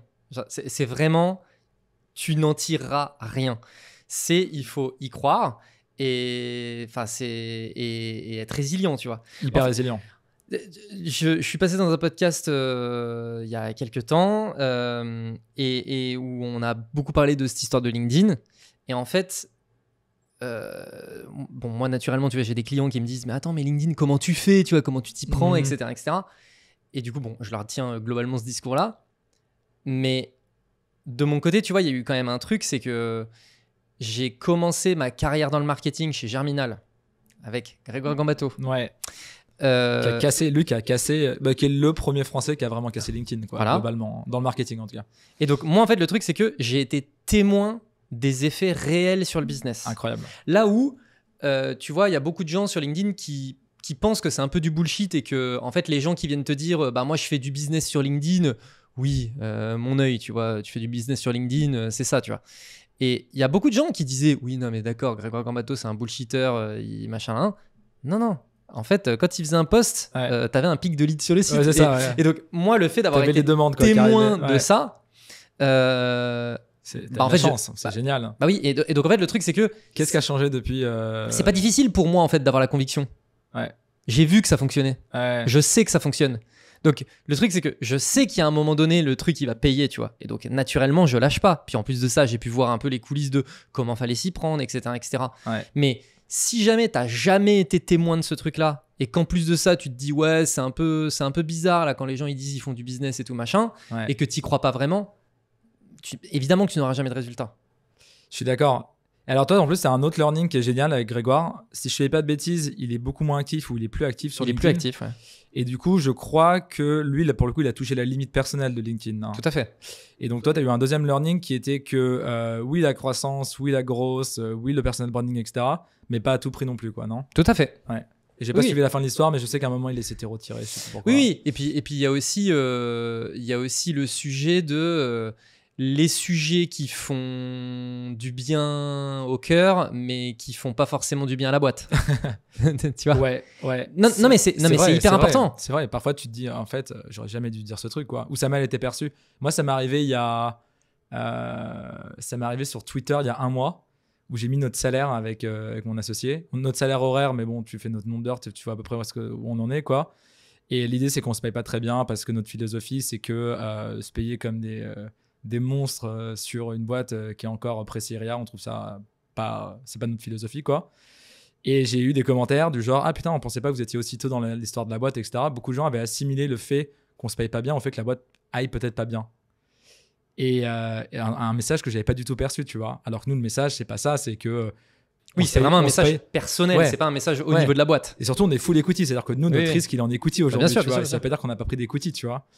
Et donc le truc a complètement dérivé. Et je me rappelle, j'ai dû supprimer ce tweet alors que, et pourtant je le répète tellement je l'assume, je le répète sur un micro, tu vois. Et donc ouais, effectivement. Mais je l'ai vu ce post. Et moi je l'ai trouvé bien. Sur LinkedIn, il a bien pris parce que les gens étaient assez bienveillants. Ouais. Mais sur Twitter, il a très très mal pris. Enfin, il est mal pris. Il est parti en bad buzz, quoi. Enfin, bad buzz. Il s'est arrêté avant, mais c'est particulier. Hein. C'est très intéressant. Et du coup, il y a aussi une différence vraiment d'atmosphère entre les plateformes. Mais toi, par exemple, toi, c'est quoi un peu les signes avant-coureurs qui te motivent? Parce qu'un truc dont les gens parlent pas trop, c'est que quand tu es dans cette phase où tu grindes et les canaux marchent pas, il y a quand même plein de petits signaux qui te donnent envie de t'accrocher, tu vois. Ça peut être le message de ton parrain ou de ta marraine qui dit je t'ai vu sur YouTube, c'est génial, alors que ta chaîne elle est claquée, tu le sais très bien, mais en fait ça te fait trop plaisir, tu vois. Les parents évidemment ça en fait partie, tu vois. Ou ça peut être quelqu'un avec que t'as pas eu depuis longtemps, ou ça peut être un bon commentaire. Je sais que moi je me rattache beaucoup à ces petits succès. Ah, de ouf. En me disant s'il y en a 3 contre ça géniaux, en fait je pense il faut continuer à pousser là-dessus, tu vois. Ah non, mais tout le monde se trouve son énergie ailleurs. Toi, tu la trouves où, par exemple, ton énergie? Bah là-dedans, en fait. Non, mais t'as totalement raison. De toute façon, ça se sent dès que t'es utile. Sur les réseaux, dès que t'apportes un peu ta pierre, ça se sent. Les gens, ils te le renvoient d'une manière ou d'une autre, tu vois. Mais après, bon, moi, je suis un peu biaisé aussi parce que maintenant, ça fait quand même un bon petit moment. Donc, voilà. Mais c'est sûr que quand j'étais chez Germinal, j'avais pas forcément beaucoup de trucs, à part le sentiment de contribuer à la boîte, parce que voilà, à un moment donné, je sentais que ça avait un peu d'impact et tout. Mais quand tu commences à devenir indépendant, que tu commences à monter ta boîte et que tu vois que c'est un élément qui crée la curiosité de la part des gens et qui viennent remplir un formulaire sur ton site, ne serait-ce que par curiosité, ah tiens, ça a l'air cool ce qu'il fait, tu vois, des trucs comme ça. Ça, c'est hyper puissant, tu vois. C'est dingue. Juste les gens, ils viennent s'abonner à ta newsletter. Ah j'aime bien son truc sur LinkedIn, donc je vais aller checker sa newsletter. En fait, c'est des petites choses comme ça où tu te dis, ah ouais. Mais après, il arrive, il y a des steps où effectivement, les messages privés, ces choses-là, mais juste, c'est dingue, tu vois. C'est fou. Quand t'as quelqu'un qui t'écrit vraiment, genre, t'as changé ma journée ou t'as changé ma semaine, un message comme ça relance la machine pendant 6 mois, quoi. Ah ouais, mais laisse tomber. Tu vois, des fois, il y a des gens juste... et ça, en fait, ça me fait trop plaisir. Maintenant, j'ai vraiment le réflexe de le faire avec les créateurs que j'aime bien aussi. Ouais. Parce que je sais l'effet que ça procure. Ouais. Et tu vois, un message de... Yo, je t'ai jamais écrit, je te suis depuis l'époque Germinal, et franchement, Trop bien ton post aujourd'hui. t'as toujours envoyé du lourd et je voulais juste t'envoyer de la force, continue, tu sais. Mais des fois, je reçois des messages comme ça, mais je me dis, mais oh là là, tu vois, mais qu'est-ce que ça fait plaisir. Et puis, t'es pas caché derrière un avatar comme Twitter ou Facebook, quoi. C'est vraiment la personne met sa réputation en jeu, quoi. Tu vois, c'est vraiment, tu screenshot et tu le mets, c'est parti, quoi. Tu vois. Ouais, 100% d'accord. Donc j'adore, c'est hyper important. Mais je pense qu'il y a un truc très très fort avec LinkedIn qui se passe pas ailleurs. Parce que je pense que c'est ça qui est intéressant avec LinkedIn, c'est pas juste le nouveau réseau, entre guillemets, ou juste parce que maintenant on est dans notre phase professionnelle de notre vie, là on était étudiant ou qu'on faisait d'autres choses avant, on s'est redirigé vers LinkedIn. Je pense que LinkedIn, en fait, du fait que ça soit ta carrière et que ça soit ton profil professionnel, tout à fait, va amener un espèce de tampon de social approval très très fort. Oui. Pour moi, quand quelqu'un vient te liker ou quelqu'un vient te commenter, c'est quasiment comme si sur ton site tu mettais le logo de la personne, mais que tu le mettais un peu en filigrane, tu vois, et que tu passais la souris, qui n'avait pas écrit ok, c'est un client, mais qui avait écrit cette personne nous a approuvé, tu vois. Et c'est ça qui se passe avec LinkedIn qui est très fort aujourd'hui, c'est qu'en fait les gens s'approuvent entre eux et du coup tu crées un signal qui est hyper fort. Et donc en fait quand tu es liké ou tu es commenté par quelqu'un du réseau qui est top, et qu'une autre personne le voit, c'est pour ça qu'elle vient sur ton site remplir un formulaire. C'est pas juste qu'elle est juste curieuse, etc. C'est qu'en fait, il y a quelqu'un qui a dit ce mec-là est intéressant ou ce post-là était intéressant. Donc, il y a une légitimité qui se met en place d'un coup, tu vois. Et ça, c'est hyper puissant et je sais pas si tu peux le retrouver ailleurs, honnêtement, que LinkedIn aujourd'hui. Oui, parce qu'effectivement, tu parlais de Twitter, mais Twitter, il y a quand même, on est un peu plus dans la vie personnelle. Ouais. Là, LinkedIn, c'est 100% pro. Enfin, voilà. 99%. Enfin, voilà. Exactement. Du coup, continuons sur ce sujet de LinkedIn, etc. Bon, vous avez, et surtout toi, tu postes beaucoup sur les réseaux. Vous avez une grosse stratégie organique. Encore une fois, il fallait y croire. Qu'est-ce qui a fait que vous avez investi du temps là-dessus, quoi ? Ouais, c'est une bonne question. Alors, honnêtement, ça a commencé comme un journal un peu LinkedIn. Un journal d'un entrepreneur en disant, OK, quand j'ai un truc sur le cœur, je vais le partager, tu vois. Donc, un succès, on partage un succès. Un doute, on partage un doute. Une question, je partage la question. Et en fait, ce qui s'est passé, je pense, toujours dans cette phase itérative, c'est que tu tombes sur des sujets qui commencent à faire mouche, tu vois. Tu commences à tomber sur des sujets où tu peux faire des milliers de likes. Et donc là, derrière, c'est des millions d'impressions. Et là, c'est des messages, comme on disait, de gens qui t'écrivent, qui te disent ce post-là, vieux, genre, il a littéralement changé ma vie, tu vois. Donc moi, un des premiers sujets sur lesquels j'avais écrit, c'était comment éviter que quand tu as un premier product manager dans une startup, ça se passe mal avec le fondateur, tu vois. Et ça venait de discussions avec des gens qui m'ont dit, ouais, franchement, le gros sujet, c'est quand tu as un premier PM dans une boîte, ta relation avec le founder, globalement, si ça se passe mal, tu es quasiment sûr qu'à un moment, tu vas te casser. Ouais. Voilà. Donc j'ai commencé à écrire sur ce truc-là en l'apprenant. Et là, ça a commencé à faire mouche. Et donc, en fait, je pense que ces itérations et ces sujets-là qu'on a découverts, donc moi, aujourd'hui, j'ai genre 3-4 fers de lance aujourd'hui sur LinkedIn, qui sont tous venus de manière organique. À chaque fois que je voulais venir avec un truc qui ne marchait pas, à chaque fois que c'est venu en fait de manière organique, encore une fois, ça a pris. Again. Ça a fait en sorte qu'on a commencé à se dire, OK, il commence à vraiment y avoir du volume d'engagement sur les posts, tu vois. Et ensuite, on a mis une question sur notre site au moment du sign-up en demandant comment vous avez entendu parler de nous. Et là, LinkedIn a commencé à vraiment prendre de la place, quoi, 10 ou 20%. Ensuite, il y a eu un point, je me rappelle, c'était il y a à peu près un an, un point de fin d'année où on s'est dit, OK, on arrive à ramener des gens de LinkedIn. Il y a des sujets intéressants. En termes d'itération, c'est hyper cool. Humainement, c'est top parce que c'est mon journal. La question, c'est maintenant, est-ce qu'on y va à fond ou est-ce qu'on n'y va pas à fond, tu vois ? Et donc là, ce que tu entends sur LinkedIn, c'est toujours, c'est pas un vrai canal d'acquisition. Ça scale pas. Ou tu es assujetti au changement d'algorithme, au changement de la plateforme. Okay, et donc, tu as plein de gens qui ne vont pas pour ça. Et en fait, on a pris tous ces points un par un et globalement, on s'est tous rendu compte qu'ils n'étaient pas valables. Ça scale. Aujourd'hui, tu as 50 000 followers, tu pourrais en avoir 100 000. Tu pourrais même en avoir 200 000. Ça va prendre un peu plus de temps. LinkedIn, ça ne va pas partir. Franchement, bon courage pour aller concurrencer LinkedIn. Allez, il reste encore au moins 5 ans de beaux jours devant. Oui. Je pense même plus. Franchement, ça va être très, très dur, je pense, de les sortir. Tu peux même aussi avoir plus de surface area, c'est-à-dire que tu peux avoir plusieurs personnes de ton équipe qui y vont, donc tu n'es pas juste en train de scaler ton compte. Et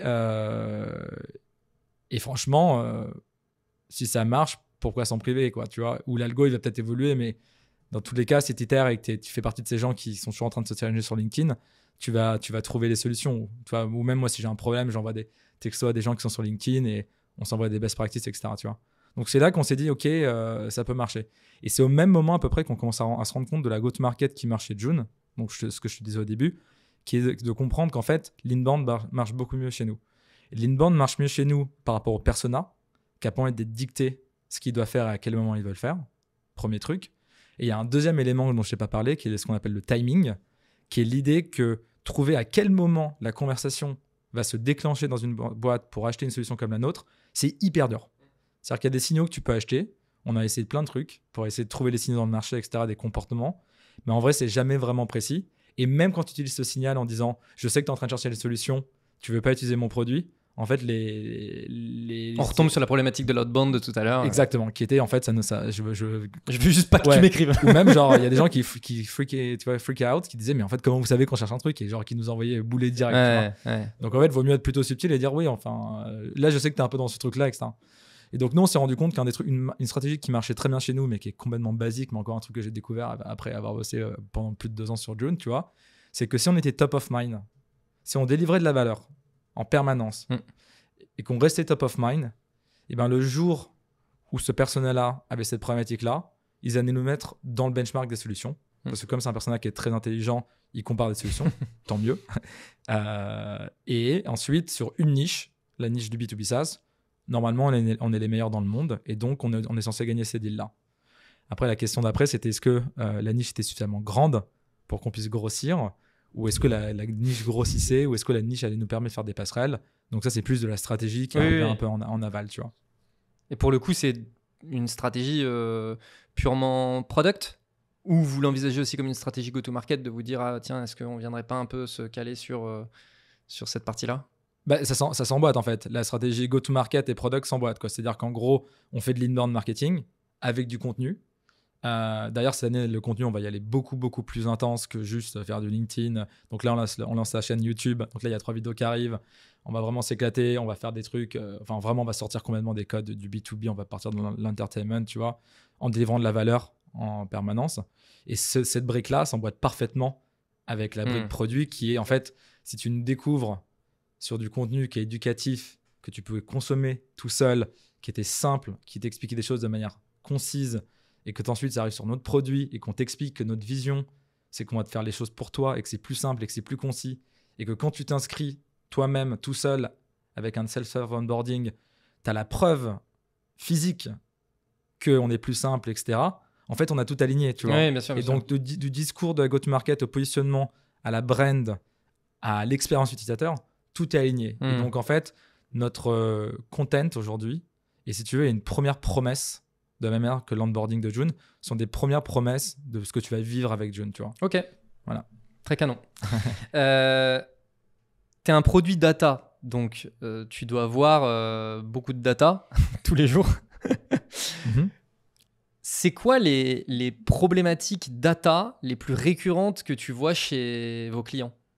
C'est une très bonne question. Alors déjà, tout le monde a des problématiques data. Ouais. Et quand je fais un call pour aider quelqu'un, même quand on parle pas de June, hein, honnêtement, je prends des calls toute la journée pour pas parler de June. La première réaction que j'ai des gens, en général, la première phrase que j'ai des gens, c'est bon, c'est vraiment pas ouf la data qu'on a, donc pète pas un câble, mais voilà ce qu'on a et je veux te montrer un peu nos problématiques, etc. Et cette phrase-là, c'est la phrase d'introduction de 80% des gens à qui je parle. Okay, donc les problématiques, tout le monde en a. Oui. Ça part dans tous les sens. Oui. Il y en a que nous on règle, il y en a que nous on règle pas. Il y en a qu'on veut régler, il y en a qu'on réglera jamais. Donc ça part dans tous les sens. Franchement, quand on a commencé June, on a fait 80 user interviews pour un peu mapper toutes les problématiques data dans la tech, dans les organisations produits. Et rien que là-dessus, je pense qu'il y a 10 boîtes comme June que tu pourrais créer aujourd'hui sur des problématiques différentes. Donc ça part vraiment dans tous les sens. Globalement, nous, la problématique qu'on voit le plus souvent, et c'est la jeunesse de June, c'est que les gens ont de la data, mais ils ne savent pas quoi en faire. C'est-à-dire qu'aujourd'hui, on est sous l'eau en termes de data. Il suffit de mettre un snippet ou il suffit d'acheter un produit, etc. Ça commence à partir dans tous les sens. Mais en général, dans ton quotidien, tu n'as pas le temps de l'analyser, tu n'as pas le temps de le transformer en quelque chose. Donc cette idée que tu as de la data qui est crue et qu'il va falloir l'arranger pour prendre une décision ou ce qu'on appelle l'activer, donc la transformer en quelque chose, c'est là où ça bloque le plus souvent, tu vois. Et c'est là que les startups en général vont devoir recruter des ingénieurs, des analystes, ou en fait se payer des outils SaaS pour transformer ça. Donc ça, c'est assez commun. La deuxième problématique que j'ai envie de te dire, qui est la plus importante, c'est que la data, quand tu penses à data, tu penses à nombre, tu penses à chiffres, alors qu'en réalité, la data, c'est tout ce que tu collectes. Donc même un feedback utilisateur, aujourd'hui, c'est de la data. Et donc, ce qui se passe souvent pour les boîtes quand elles grossissent, c'est qu'elles se planquent derrière la data. C'est-à-dire qu'en fait, elles préfèrent regarder des dashboards que de faire des calls avec des utilisateurs.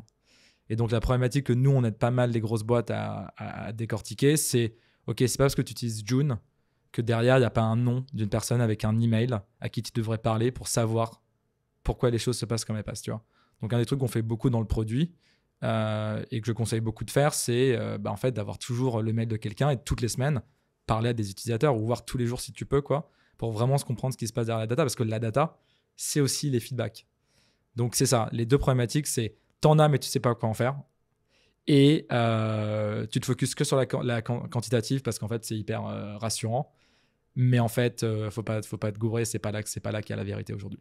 Ou c'est pas que là qu'il y a la vérité. Ce qui est paradoxal, parce que moi, je vois un outil dans la data et je suis en train de te dire qu'il faut pas regarder que la quantitative et qu'il faut pas regarder que la data quantitative, tu vois. Mais la réalité, c'est que c'est ça. Dernièrement, j'ai posté sur LinkedIn un extrait du podcast de Jeff Bezos chez Lex Fridman. Est-ce que tu as vu ce podcast? Pas en entier, mais j'en ai entendu parler. Ouais. Alors, c'était sur la deuxième partie, donc tu n'as peut-être pas vu, mais il raconte une expérience où, en gros, il récoltait de la data sur le temps moyen quand un client, il appelait le service client d'Amazon, combien de temps ça mettait avant qu'il ait quelqu'un au téléphone, tu vois. Et ils avaient de la data qui montrait que y avait les gens, ils attendaient moins de 60 secondes. Ok. Ce qui était un objectif. Il fallait que les gens, ils attendent moins de 60 secondes. Et à côté de ça, ils avaient plein de plaintes utilisateurs qui disaient j'attends 1000 ans au téléphone, c'est complètement insoutenable, quoi, tu vois. Okay. Et donc, voilà, et il y avait la personne en charge de la data qui disait on comprend pas et tout, tu vois. Et Jeff Bezos, du coup, qui raconte on était en réunion et j'ai dit venez, on appelle. Tu vois, venez, on appelle. Et en fait, ils ont appelé, ils ont attendu plus de 10 minutes. Je comprends pas, la data était fausse. Et donc, à ce moment-là, ils se sont dit je crois qu'il y a un problème dans la récolte de la data. Ok. Mais le fait d'être obnubilé par effectivement les chiffres, regarder des dashboards, en fait, ça rejoint ce truc-là, tu vois. On est dans les dashboards, on pense que tout est clair et tout machin. Tu passes à côté de choses qui peuvent être complètement évidentes. Viens, on prend notre téléphone et on appelle, en fait. J'adore. Et tu vois, ça rejoint exactement ce truc-là. Et donc, j'ai pris cet extrait, j'en ai fait un post LinkedIn en disant, en fait, il y a des gens, ils sont complètement obsédés par les dashboards et tout. Ils passent à côté de l'évidence, en fait. J'adore. Et en fait, ce qui est marrant avec ce truc-là de la data, c'est que, en fait, un truc que j'ai vu chez Intercom et un truc que fait Stripe qui est vraiment cool, c'est cette idée que peu importe la data que tu as collectée et l'average ou la médiane ou peu importe le signal que tu as extrait de la data, typiquement le temps d'attente moyen était d'1 minute, il faut toujours que tu redescends sur un cas de 1 to n, qui est en fait juste un cas de une personne. Et quand tu vas mettre en place ta solution, il faut toujours aussi que tu vérifies à niveau d'une personne si ça marche. Parce qu'en fait, cette moyenne finalement de la data, c'est toujours ton ennemi dans la recherche, la compréhension du problème ou dans la manière dont tu vas le régler, tu vois. Et donc typiquement, un truc qui est hyper intéressant, c'est Stripe, qui est aujourd'hui une boîte énorme, et Intercom maintenant aussi, qui est une licorne et qui est vraiment énorme. La manière dont ils roll out des solutions, c'est des features, c'est toujours avec un channel Slack partagé avec 10 boîtes. C'est-à-dire que Stripe aujourd'hui, qui est une boîte mais qui pèse des milliards, encore aujourd'hui, toutes les features que tu vois, elles ont été roll out d'abord à 1, 2, 3, 5, 10 utilisateurs dans un Slack. Et ensuite, quand ça marche, c'est vraiment roll out. Et de la même manière qu'à chaque fois qu'il y a un problème qui vient de la data, il y a un design researcher qui fait un call et qui dit on ne comprend pas pourquoi tu as fait ça, etc. Et si tu n'es pas capable de faire cet exercice d'accordéon, de monter du point de data, redescendre dans la réalité des gens, solutionner et revenir et revérifier, en fait, tu ne pourras jamais arriver à une solution. Tu vas toujours avoir des averages, des médianes, tu vas tenter plein de choses, tu vas avoir plein d'hypothèses et tu n'y arriveras jamais, quoi. Et donc, en fait, si aujourd'hui, tu devais avoir qu'une seule chose, entre parler à tes utilisateurs tous les jours et même regarder des session recording, tu vas regarder ce qu'ils font dans ton interface, qui prend beaucoup de temps, et avoir des dashboards, pour moi, tu devrais lâcher les dashboards. Sauf qu'en réalité, piloter une grande boîte non, mais bien sûr, sans les dashboards, c'est impossible. Bien sûr. C'est ça le truc, c'est le volume. Mais les deux sont complémentaires. Totalement. Et effectivement, je pense que c'est la raison pour laquelle Amazon, ils ont regardé les dashboards et ils n'ont pas pris leur téléphone. Mais l'un n'empêche pas l'autre. En fait, c'est surtout ça, tu vois. Enfin, c'est à un moment donné, il faut être pragmatique. Vous, c'est quoi la data que vous regardez ? Alors, nous, on regarde le revenu, c'est le plus important. Ouais. Donc, en ça, c'est Monthly Recurring Revenue, MRR. C'est combien tu fais par mois, quoi, globalement. Ouais. Et donc, la croissance du month over month. Ça, c'est vraiment notre North Star Metric. C'est vraiment la plus importante. C'est l'indicateur le plus fiable qu'on a de la croissance de June. En réalité, si tu n'en gardes qu'un, tu gardes celui-là. Et nous, on est pas mal de cette idée d'avoir un seul KPI chez June. Parce qu'en fait, on s'est rendu compte que quand on commençait à mettre plein de KPI intermédiaires, on commençait à créer des espèces de dynamique dans la boîte où tout le monde va essayer de bouger des KPI un peu différents. Et s'il ne bouge pas le KPI principal, ensuite, se justifie en disant « Ah ouais, mais moi, j'ai augmenté la satisfaction utilisateur, mais la satisfaction utilisateur, ça met des mois à avoir un impact sur le revenu, tu vois. » Ou j'ai augmenté l'activation, mais en fait, l'activation, ça va augmenter de 10% seulement ou 5%. Et en fait, j'ai augmenté l'activation sur une audience qui en fait convertit pas. Donc, c'est normal que le revenu ne soit pas monté, tu vois.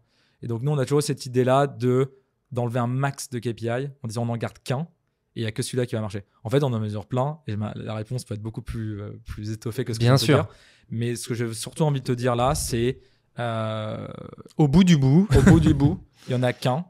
Et à chaque fois qu'on fait un exercice de brainstorming et de priorisation de la go-to-market, donc une fois par mois, à chaque fois qu'on fait un exercice de priorisation de la roadmap, enfin de l'équivalent de nos cycles, une fois par mois, une fois par semaine, la question c'est toujours est-ce que ça va bouger le MRR, cette initiative? Et tu peux me dire ce que tu veux, tu peux me dire oui, non, ça va monter ce truc, etc. Mais si je te repose la question une deuxième fois en disant est-ce que le MRR, du coup, en conséquence de ça, il va bouger et que la réponse c'est non, 99% du temps, ça va pas le faire.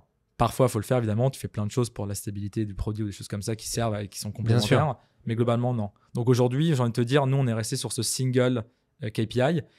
Et pour avoir bossé dans des grands groupes et avoir mis des OKR en place, notamment chez Zalando, j'ai mis les OKR en place dans le département dans lequel je taffais.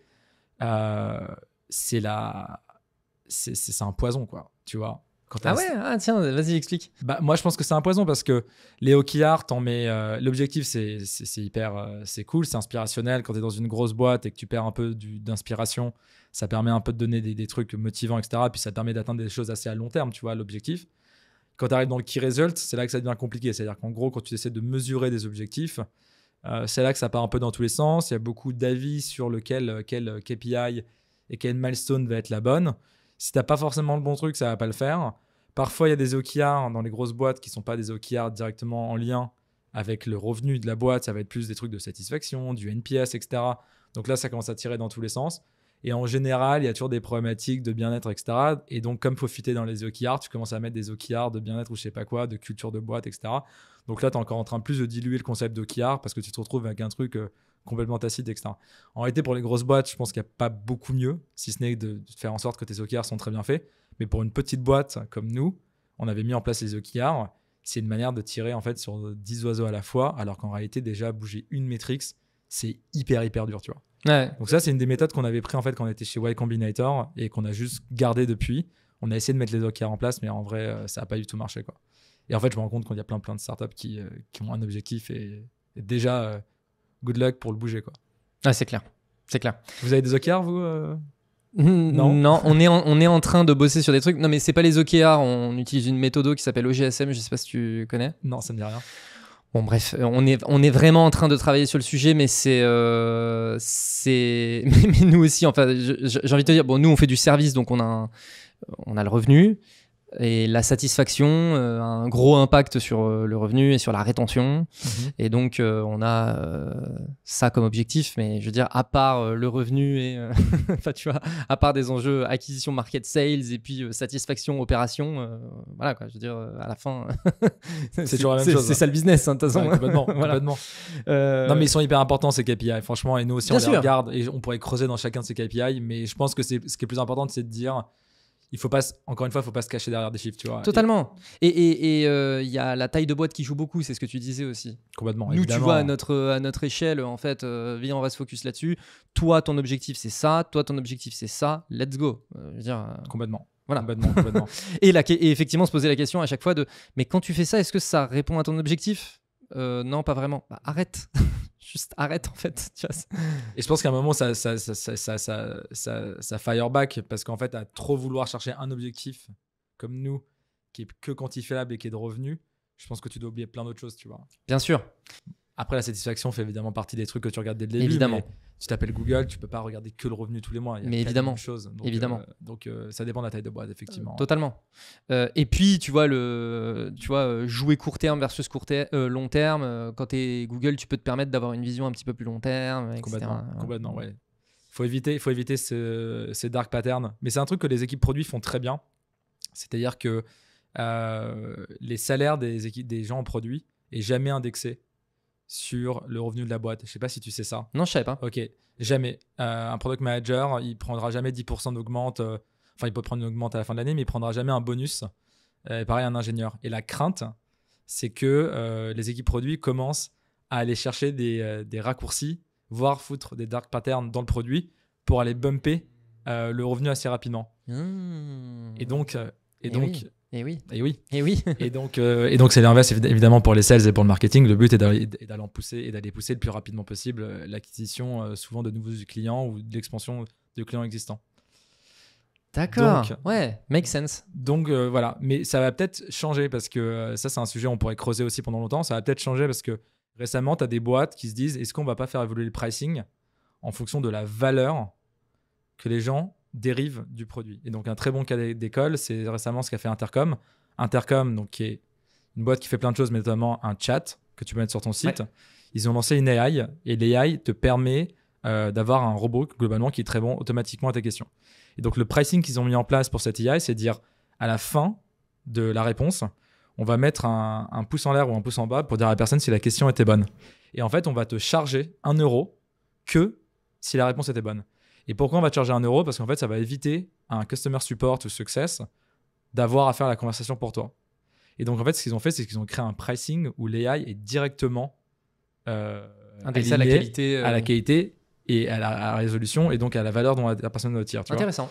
Et donc, maintenant, ce qui se passe en produit, c'est de se dire attends, on voulait jamais incentiver les personnes en produit sur le salaire, le revenu de la boîte pour éviter justement cette optimisation trop court-termiste qui ensuite peut créer des problématiques. Mais en fait, avec des pricing qui sont alignés sur l'usage et la consommation de la valeur, en fait, on va peut-être pouvoir mettre ça en place, tu vois. Donc aujourd'hui, t'es skin in the game, quoi. Ouais, mais c'est hyper sain. Ah, mais totalement. Parce qu'en fait, l'utilisateur final a dit oui, en fait, la fonctionnalité a très bien marché pour moi et je suis prêt à payer plus cher. Donc là, je sais pas ce qui se passe chez Intercom aujourd'hui, tu vois, mais moi, je serais trop curieux de me dire attends, mais en fait, si je suis le PM qui bosse sur l'AI à Intercom, ils sont plusieurs.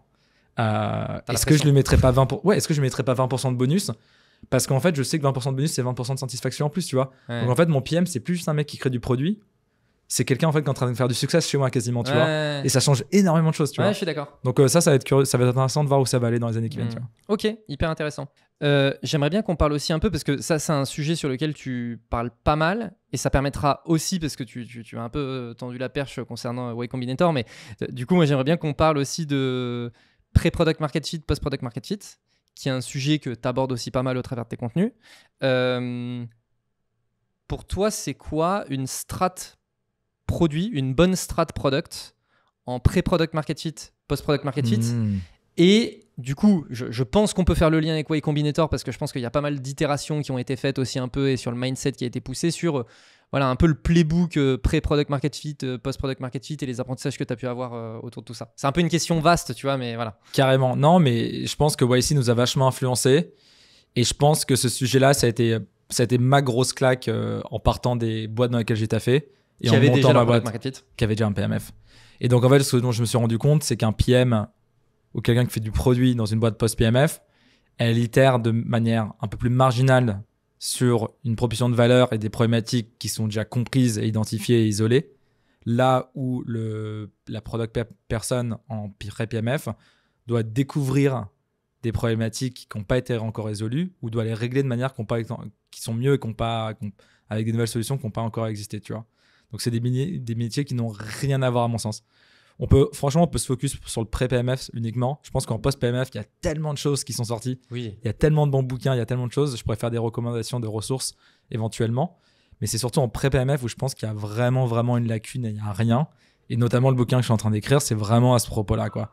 Et je disais dans les sujets LinkedIn qui ont pris, c'est un des sujets qui a le mieux pris, c'est en fait à chaque fois que j'ai une réflexion sur comment adapter une pratique de product management en pré-PMF, là tu te rends compte qu'il y a vraiment énormément de gens qui se disent putain, mais en fait il a raison, qu'est-ce qu'on galère à lire des bouquins, à lire Inspire de Matt Kagan, 300 pages, et puis ensuite essayer d'extraire 2 lignes pour éventuellement les mettre en place, tu vois.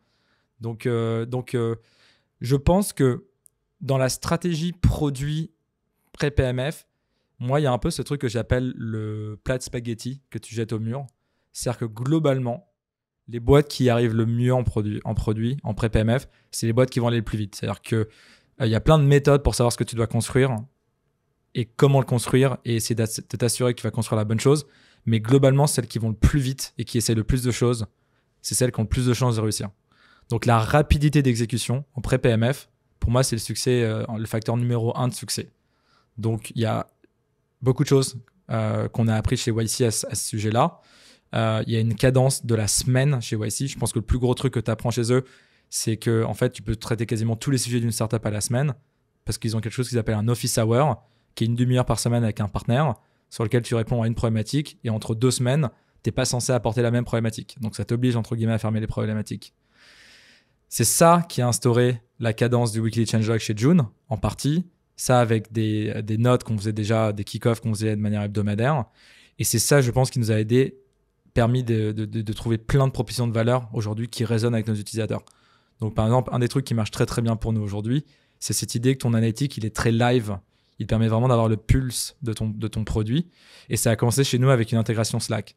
Et l'intégration Slack, c'était une semaine chez YC, où en fait, on s'était dit comment on peut faire pour que la rétention soit un peu mieux et rentrer dans les workflows des gens, et on avait créé ce truc-là, tu vois. Donc la rapidité d'exécution, hyper important. Et donc là, je pense que on pourrait toucher à plein d'autres choses, mais globalement, je pense qu'être scrappy, c'est hyper important. Scrappy, ça ne veut pas dire être brouillon, ça ne veut pas dire faire mal des choses, mais ça veut dire est-ce que tu peux gagner du temps sur les choses que tu fais.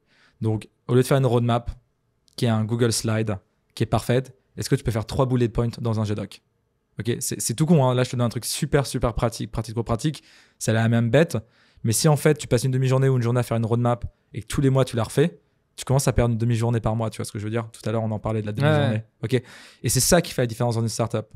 Les ingénieries, pareil, t'as comment tu fais pour accélérer ton ingénierie? Comment tu fais pour que ça aille de plus en plus vite, tu vois? Donc, nous, on a mis en place pas mal de choses qui font que les ingénieurs chez June vont hyper vite. Donc, un truc sur lequel nous, on se bat, c'est de ne pas avoir de staging environment. Le staging environment, c'est un environnement de testing entre le code de l'ordinateur de tes ingénieurs et le live. En réalité, ça ralentit vachement les cycles de développement parce que tu es en train de déployer 2 fois et en fait, tu fais des phases de testing sur un environnement potentiel de testing qui en fait est jamais vraiment le vrai environnement live. Et donc nous, ce qu'on recommande plutôt, c'est d'utiliser des feature flags. Donc en fait, de dire, tu vas direct release en production, ce qui fait flipper tout le monde globalement parce que tu n'as pas le temps de tester. En fait, avec un feature flag, ce que tu peux faire, c'est que tu peux juste mettre ton compte à toi avec le feature flag. Et donc, en fait, tu peux pousser en live que à toi. Donc, en fait, c'est exactement pareil que faire du staging où il n'y a que toi qui essaye, sauf que tu es déjà dans l'environnement live et du coup, en fait, tu découvres beaucoup moins de bugs entre le staging et le live. Donc, il y a plein de choses comme ça sur lesquelles on a écrit. Mais globalement, la rapidité d'exécution, ça va être, je pense, la grosse solution. Pour aller chercher en pré-PMF, faire du product en pré-PMF. Et ça c'est, je pense qu'il faut se battre pour ça aujourd'hui dans les startups parce que les startups ont beaucoup de bonnes intentions. C'est-à-dire qu'il y a beaucoup de gens très intelligents qui ont lu des belles ressources, qui ont bossé dans des grands groupes ou dans des scale-up et ramènent le savoir. Et c'est top. C'est pour ça que les startups aussi, ça marche. C'est qu'il y a ce savoir, si tu veux, qui ruisselle des grands groupes vers les startups. Le problème, c'est qu'à vouloir trop bien faire, je pense que les startups se tirent une balle dans le pied, tu vois. Et je pense que, et c'est toi par exemple en marketing ou en go-to-market, vouloir faire un truc qui est trop propre, comme dans les grands groupes où tu es passé, c'est l'inverse de ce que tu dois faire en startup. En startup, il faut être un pirate, il faut bombarder, tu vois. Il faut essayer plein de trucs, il faut essayer que ça sorte. Même quand c'est un peu crade, parfois ça va plaire parce que c'est authentique. Typiquement LinkedIn, parfois quand tu fais des trucs crades, ça marche bien parce qu'en fait les gens se disent que tu l'as fait toi-même, que tu n'as pas un designer qui a bossé pendant 2 heures, tu vois. Donc les règles ne sont pas les mêmes, tu vois. Et je pense que ce truc-là de déconstruire les connaissances du product management dans les grands groupes et de les adapter de manière différente en startup, c'est hyper important. Peut-être un dernier truc sur lequel je termine sur le product management en pré-PMF, parce que j'ai écrit un bouquin, donc il y a tellement de choses à dire là-dedans, c'est que je pense que le gros mythe, donc là je t'ai parlé de 2 artefacts, je t'ai parlé du développement, enfin je t'ai parlé de la roadmap, je pense que les user stories, etc., toutes ces choses en fait que tu écris pour que les développeurs ensuite sachent ce qu'ils doivent faire, je pense que pareil, ça peut être vraiment skippé. Je pense que le deuxième vraiment mythe à aller debunk du product management, c'est ce qu'on appelle le diagramme de Venn. Le Venn diagram en anglais, qui en fait, c'est 3 cercles où on te montre que le product manager, il est au centre de 3 compétences dans les entreprises. Le business, le design et le troisième, c'est... Le dev. Le dev, exactement. Et en fait, le product manager est au milieu et va vraiment arranger ces 3 corps de métier pour que des bonnes décisions customer-centric se mettent en place. En pré-PMF, moi, je pense que tu peux sortir le product manager du milieu et tu peux rajouter un 4e cercle. Et moi, je pense que tu peux mettre les 4 cercles côte à côte, en carré, en ligne, ce que tu veux. Parce qu'en fait, globalement, si chaque métier doit se rencontrer 10 fois pour prendre une décision, tu n'iras nulle part en startup. Tu as besoin que les 4 ronds, ils avancent en même temps, tu vois. Et donc, je pense que cette idée que le PM est un aligneur de compétences dans les grosses boîtes, c'est vrai. Il est là pour s'assurer que les boîtes ne perdent pas de vue l'utilisateur final, parce qu'en fait, c'est ce qui se passe. C'est too big to fail. Non, en fait, tu as oublié qui était ton utilisateur, tu as oublié pourquoi il t'a acheté ton produit. Et donc, au bout d'un moment, tu fais n'importe quoi, tu es dans ta tour d'ivoire, tu vois. En réalité, pour les startups, c'est pas le problème. Le product, il doit être là, dans le champ de bataille, et il doit apporter de la valeur directement. Et la valeur, je pense, du PM dans les boîtes early stage, c'est sur toute la partie de discovery. C'est en gros d'être capable de passer sa journée avec des utilisateurs, à comprendre les problèmes, les jobs to be done, on en parlait tout à l'heure, à remonter ça auprès de l'équipe design ou même à lui-même prototyper, et ensuite à donner le bébé aux ingénieurs en disant maintenant vous le sortez. Et pour moi, le PM ne doit pas du tout être dans la phase de delivery. Donc tout ce qui est ticketing, roadmap, epic stories, usability testing, tout ça, pour moi, le PM, il ne doit pas être dedans en early stage. Ce qui est l'inverse de ce que disent les bouquins aujourd'hui, tu vois. Mais c'est comme ça que, honnêtement, les meilleures boîtes le font aujourd'hui et on s'en rend compte, tu vois. Et Intercom, à ce niveau-là, a été un gros moment d'épiphanie pour nous. Chez Intercom, les PM font pas de delivery, ils font que de la discovery. Et donc, ce qu'ils font, en fait, c'est toute la journée, tu parles avec des utilisateurs et toute la journée, tu écris des promise statements. C'est hyper compliqué. C'est comme un peu ce que fait Amazon, où en fait, tu écris des docs de 2-3 pages et tu expliques très, très bien le problème avec des feedbacks utilisateurs et tu essaies vraiment de convaincre les gens autour de la table que les problèmes que tu vas régler sont les bons. C'est un exercice très, très dur parce que c'est quand même quasiment un exercice de philosophie, tu vois. Donc, les PM se heurtent à ça. Moi, ça a été hyper dur pour moi aussi au début chez Intercom. Mais en réalité, c'est là que tu apportes le plus de valeur ajoutée. Et je pense que les boîtes qui y arrivent le mieux, qui grossissent le plus vite et qui sont les plus product-centric, c'est ces boîtes-là qui ont ce mindset de garder le product sur la discovery du début jusqu'à la fin. C'est garder cette idée que, tu vois, toute la lignée et tout le développement de la boîte, que tu vas avoir, qu'en fait, que le PM va être quelqu'un qui va décortiquer les problèmes et globalement va donner des directions, tu vois. Mais la roadmap, ces trucs-là, en fait, c'est des artefacts, si tu veux, qui sont géniaux et qui aident vachement en product management et il faut les garder, tu vois. Et l'agile, je pense que ça va partir du jour au lendemain. Mais en réalité, encore une fois, je pense que c'est un fléau en pré-PMF, quoi. Et c'est sur ce truc-là dont j'écris beaucoup en ce moment et c'est là que je me suis rendu compte que, en fait, cette croyance que j'avais, qui était que moi, ça ne m'avait pas aidé, en fait, elle était vachement répandue, tu vois. C'est-à-dire qu'il y a beaucoup de gens qui se rendent compte que quand ils essaient de faire une roadmap, au bout d'un mois, ils sont obligés de l'acheter parce qu'en fait, il y a eu des feedbacks utilisateurs qui font que la roadmap, elle est invalidée et qu'il faut la refaire et qui maintenant, ils ont perdu du temps, tu vois. Où tu as plein de PM en pré-PMF qui écrivent une user stories. Et ils n'ont même pas eu le temps de la terminer parce que ça prend quand même du temps d'écrire une user stories. Qu'en fait, l'ingé, il a déjà fait une pull request et qu'il a déjà réglé le truc, tu vois ce que je veux dire. Ouais. Et donc, en fait, le PM ralentit souvent la delivery en pré-PMF, là où le PM accélère la delivery en post-PMF, tu vois. Donc, c'est des milieux qui n'ont rien à voir. Et ce qui est fou, c'est que on n'a pas adapté le métier, quoi. On a dit product manager, c'est product manager, tu vois. Ou développer du produit, c'est développer du produit. Non, les objectifs sont complètement différents. En post-PMF, le but, c'est de renforcer ton PMF, de grossir, de prendre des parts de marché, voire de diversifier ton offre avec de nouvelles lignes de produits. En pré-PMF, ton seul objectif, c'est de trouver le PMF, quoi. C'est tout. Il n'y a rien d'autre, tu vois. Et c'est pas en embêtant les ingénieurs ou en leur pré-mâchant le taf avec des user stories ou des tickets que tu vas aider vraiment ta boîte à aller sur le PMF.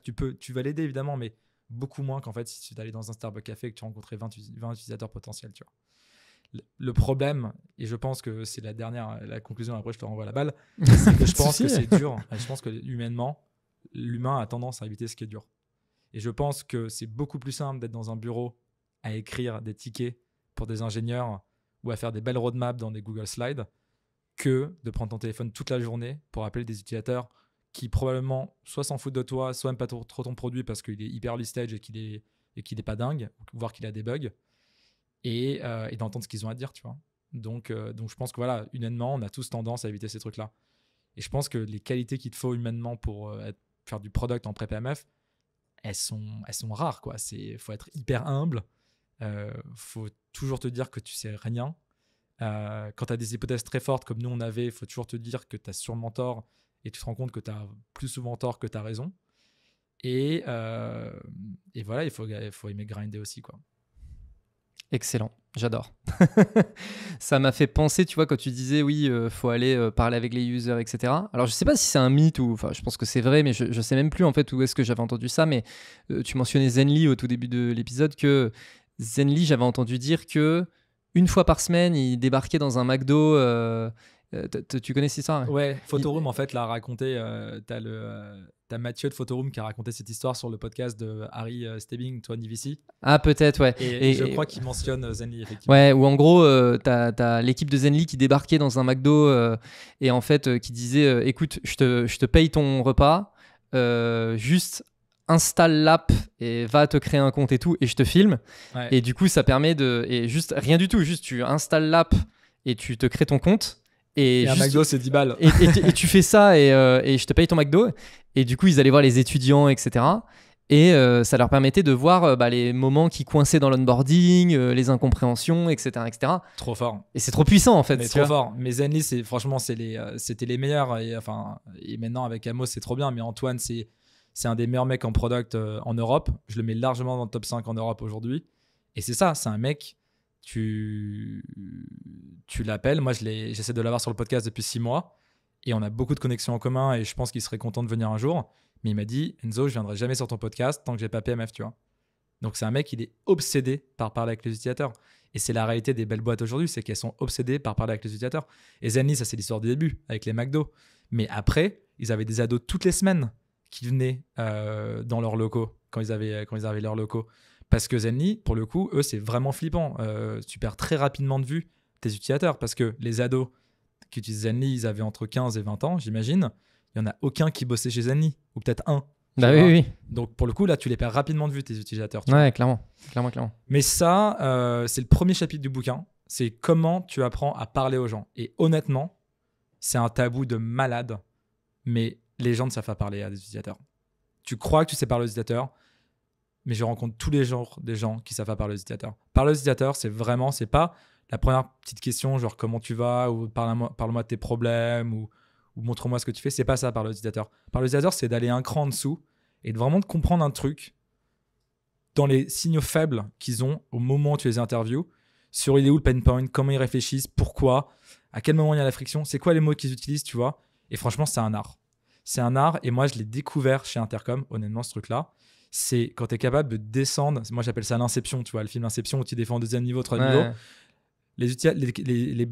Les bonnes personnes qui font le user interview, ils descendent au niveau 3 de l'inception. Le premier niveau, c'est ah ouais, j'ai ces problèmes-là. Deuxième niveau, c'est l'émotion qui remonte. Genre, j'adore ce truc-là ou je déteste ce truc-là, mais en fait, il n'y a pas de signaux là-dedans. Et le troisième niveau, c'est vraiment la motivation. Pourquoi ce truc-là? Pourquoi la personne fait ça? Pourquoi elle essaie de cliquer sur ce truc-là, tu vois? Et tu l'observes. Et ça, pour moi, il n'y a pas de secret. Il n'y a que 2 manières d'apprendre à faire ça. Soit c'est inné, mais disons que c'est pas inné, tu l'apprends. Moi, j'ai jamais eu de trucs innés, mais il y en a qui ça arrive. Pour moi, soit tu vas bosser dans une boîte qui sait le faire. Donc c'est pour ça qu'en fait, c'est hyper bien de bosser dans des boîtes comme Intercom. J'en parle beaucoup, pas parce que je suis admiratif d'eux, mais vraiment, ils ont réussi des trucs, tu vois. Ce truc-là, ils ont réussi de parler aux utilisateurs. Zenly, Antoine, tu vois, il a avec Amo, il est en train de recomprendre comment ça marche parce qu'il est hyper proche de ses utilisateurs. Et le deuxième truc, je pense que c'est les communautés. Si tu peux être dans des communautés de product manager, par exemple avec les meet-up ou des communautés de marketing grosses, etc. En fait, il y a une espèce de bienveillance dans les communautés qui fait que c'est beaucoup plus simple de parler à quelqu'un qui te ressemble. Et je pense que tu vas aller beaucoup plus rapidement aller casser les frontières et les barrières Et tu vas te rendre compte de ce truc-là, tu vois. Et c'est pour ça que je pense qu'il y a beaucoup aussi de produits qui commencent avec des gens qui veulent régler des problèmes qu'eux-mêmes ont.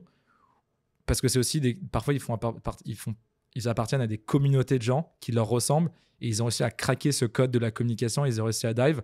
Alors que moi, si aujourd'hui je devais avoir un avocat pour qu'il me dise ses problèmes pour créer un SaaS dans le milieu de l'avocat, probablement que les casser ces codes-là, ça serait beaucoup plus compliqué pour moi, tu vois.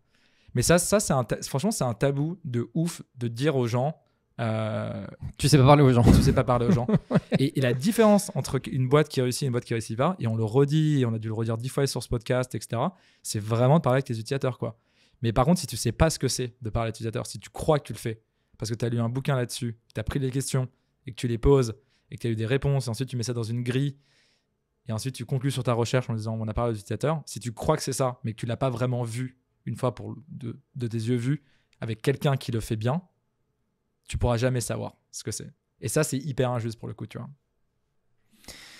J'aimerais qu'on termine sur un petit sujet qui est... Enfin, c'est un petit sujet, en fait, c'est un gros sujet, mais c'est un peu le sujet... C'est un sujet autour du product-led growth parce que c'est un peu... J'ai le sentiment que c'est un peu le gros sujet du moment et tu l'as un peu mentionné, même des boîtes qui sont un peu en sales et puis qui rebasculent un peu en PLG. Bon, vous êtes full product-led. Pour toi, c'est quoi un peu les clés qui permettent de craquer un modèle go-to-market en PLG? En PLG? Bonne question. Alors, déjà, tu n'es jamais full PLG, quoi. En fait, je pense que tu es essentiellement sur une motion, tu vois, qui est PLG ou CLZ, etc. Mais après, c'est des couches, tu vois, d'acquisition. Et donc, tu peux être majoritairement PLG, etc. Je pense que les boîtes sont PLG, ensuite sont ce qu'on appelle PLS, Product-led Sales, donc elles rajoutent de l'inbound sales, donc avec le flow entrant, elles mettent des sales sur les calls pour essayer d'aller setup la boîte, etc. Donc, il y a quand même pas mal de choses. Moi, je pense que je suis une personne qui a fait du produit, tu vois. Donc, à chaque fois que tu me poseras une question sur pourquoi ce truc-là marche ou marche pas, que ce soit de la go-to-market, des opérations, de la culture d'entreprise, etc., je vais dire c'est toujours par rapport à l'utilisateur final, tu vois. Et je pense que le truc qui marche, le critère principal pour que ton PLG marche, c'est si est-ce que avoir cette motion dans ta boîte aujourd'hui délivre un truc unique à l'utilisateur qu'il veut, quoi, tu vois. Donc, par exemple, pour nous, PLG, ça marche parce que les gens veulent pas que tu notre utilisateur client, il veut pas que tu le bombardes d'emails. Donc, quand tu fais du PLG, en général, tu fais de l'inbound et tu fais du marketing. Donc ça marche au niveau de ce canal-là. Le problème de notre industrie, c'est que les PM, ils n'ont pas le temps. Donc s'ils doivent faire 2 calls pour setup June, clairement, ça ne va pas le faire. Donc le produit, il est self-serve en ce sens-là. Et ensuite, il y a plein de choses qui vont dans le PLG, mais globalement, il y a une expansion qui se fait naturellement. Donc tu peux onboarder tes collègues dans ton produit. Il y a plus ou moins une viralité, il y a du partage, etc. Et globalement, dans notre industrie, c'est parfait parce que tu veux collaborer autour de la data, etc. Tu n'es pas tout seul à poster des posts sur les réseaux sociaux. Donc, il y a plus de PLG probablement dans un outil comme June que dans un outil comme Buffer, tu vois. Même si Buffer, c'était le début du PLG, tu vois. Donc, je pense que c'est ça la vraie réponse. C'est est-ce que ton utilisateur final a un intérêt à ce qu'une boîte PLG se crée dans la verticale? Et après, il y a quand même des critères de marché. C'est-à-dire qu'il y a des industries où tu ne peux pas faire du PLG. Il y a des industries où tu peux. Je te prends un exemple tout simple. Tu veux faire un SaaS pour les gens dans le bâtiment, sur des gens qui sont sur les chantiers. Tu veux faire du PLG, ça ne sert à rien parce qu'en fait, le mec sur son chantier, il n'a pas un ordi, il n'a pas le temps de faire des recherches, etc. Par contre, si tu lui fais un bon call pour lui dire au bon moment que tu vends un SaaS pour bâtir des chantiers, que c'est pas très cher, il a juste à t'envoyer son RIB et que le vendredi, quand c'est la journée où il n'est pas sur les chantiers, il va pouvoir utiliser ton SaaS pour arranger ses factures. Et bah, tu as réglé de la manière la plus optimale les problèmes pour la vie de cette personne, tu vois. Donc, je pense que c'est ça le secret aujourd'hui, tu vois. Et le PLG, il y a plein de saveurs. Donc là, il y a plein d'articles sur Internet, mais il y a plein de manières de faire du PLG. Donc, il y a plein, tu vois, tu peux être, moi, ce que j'appelle full PLG. C'est que vraiment, tu as la machine de content et tu as le produit qui fait tout le taf. Après, tu as du PLG, mais avec du sales assist, tu vois. Ouais. Il y a le call, superhuman. C'est-à-dire que tu as du contenu. Donc, tu as vu sur First Round, l'interview du CEO de Superhuman. CEO. Tu cliques sur ce truc, tu arrives, et là, il y a un petit success call. Maintenant, je crois qu'il est enlevé, tu peux t'onboarder. Et du coup, en fait, t'es onboardé sur Superman à quelqu'un qui t'explique. Tu vois. Ouais. Donc, c'est du product led, mais avec un peu sales assist, tu vois. Après, tu as du product led, mais pardon, c'était success assist que je viens de te dire. Tu as du product led avec du sales assist. Donc là, c'est Framer, par exemple. Framer, tu t'inscris, mais dès qu'il voit que tu as un compte intéressant, tu as un sales qui jump. Et en fait, il va te fast forward dans le processus. Et surtout, il va t'aider à faire le setup pour toi. Il va même créer tes premiers trucs pour toi, tu vois. Et après, de l'autre côté, tu as plutôt le sales led, tu vois. Donc déjà, tu as déjà 2-3 saveurs dans ce que je viens de te dire de product led. Et c'est à toi de savoir où est-ce que tu vas mettre le curseur. Ok. C'est quoi vos prochains challenges? Scale, la go-to-market pour moi. Enfin là, on est en train de recruter assez intensivement. On augmente, donc on passe de 7 à 10 chez June. Ok. Ouais. Donc challenge, c'est du recrutement. Monter la barre en côté ingénierie. Donc là, on essaie vraiment de passer sur des profils de staff engineer, vraiment des gens qui ont du bagou et qui vont pouvoir permettre de monter le niveau ingénierie. Chez June, on est très capital efficient, c'est-à-dire qu'on n'a pas besoin d'être 100. On pense qu'à 20, 30, 40, déjà, on peut créer un leader dans le marché, comme a fait Linear. Ils sont même pas 50 et ils sont en train de Incroyable boîte. Incroyable boîte. On adore, on est super fan. Moi, je pense que le futur, il n'est pas VC-back, il n'est pas bootstrapped, il est capital efficient. C'est-à-dire qu'en gros, peu importe d'où tu viens l'argent de ta boîte, c'est comment tu le dépenses, tu vois. Donc, on a ce sujet-là. Et après, on a un sujet de go-to-market. C'est aujourd'hui, on a craqué un canal et demi. Et en gros, on essaie le canal et demi, c'est LinkedIn, Twitter. LinkedIn, social media, communauté et word of mouth qui est toujours notre canal numéro 1. Ouais. Et donc là, c'est d'aller sur d'autres canaux vidéo, canaux SEO. Donc passer plutôt à 2,5 avant la série A. Parce qu'en fait, même si on grossit vite aujourd'hui, arriver avec un canal et demi à ta série A, c'est un peu flippant, quoi. Et puis surtout d'arriver à prouver que tu arrives à reproduire aussi un modèle go-to-market et à générer de l'attraction sur un autre canal, et que tu déclenches la série A au début de ce truc-là. En fait, tu es en train d'envoyer le message on est au début d'un nouveau rebond. C'est quand même un bon timing pour nous rejoindre, quoi. Exactement. Et puis ça met toujours du temps, les canaux. Là, oui, bien c'est sûr. L'erreur qu'on a faite, c'est qu'en fait, on met trop de temps à recruter sur la go-to-market. Tu vois. À chaque fois, on se dit, on le valide, et dès qu'on l'a validé, on recrute. Et en fait, il faut recruter avant souvent. Sauf que ça, c'est l'erreur apparemment classique que font les fondateurs, en particulier les CEO. Ils se disent, j'attends un peu avant de recruter, sauf qu'après, tu mets 3-4 mois à trouver la personne. L'onboarder, ça reprend un mois. Non. Donc, on est en plein dans ce truc-là. Voilà, c'est ça le challenge. C'est quoi, toi, le challenge? Moi, le challenge, nous, on est aussi dans des sujets de structuration d'équipe. On a recruté nos 3 premières personnes là dernièrement, ce qui nous a fait sortir du modèle 100% collectif. Mais du coup, voilà, c'est structuration d'équipe, arriver à vraiment faire en sorte que les objectifs soient correctement définis, qu'on se mette correctement les bons milestones et tout. Voilà. Pour nous, c'est ça. Et c'est beaucoup. C'est beaucoup pour tout le monde. C'est beaucoup. Écoute, merci beaucoup. Les personnes qui veulent te suivre, donc on a compris, c'est LinkedIn. C'est LinkedIn, ouais. Elles peuvent t'envoyer des petits messages d'amour, t'apprécies. Ouais, surtout sur les trucs où il n'y a pas d'engagement. C'est en général que je tente un nouveau format, donc même pour me faire plaisir, même si c'est pas vrai. Trop bien. Et merci beaucoup Enzo. Tout le meilleur pour la suite et puis à bientôt. Merci beaucoup de m'avoir reçu. Pour toutes les personnes qui nous écoutent encore, n'oubliez pas le petit like, commentaire, tout ça. Et on se retrouve la semaine pro. Ciao. Do it! Just do it! Don't let your dreams be dreams. Yesterday, you said tomorrow. So just do it! Make your dreams come true! Just do it!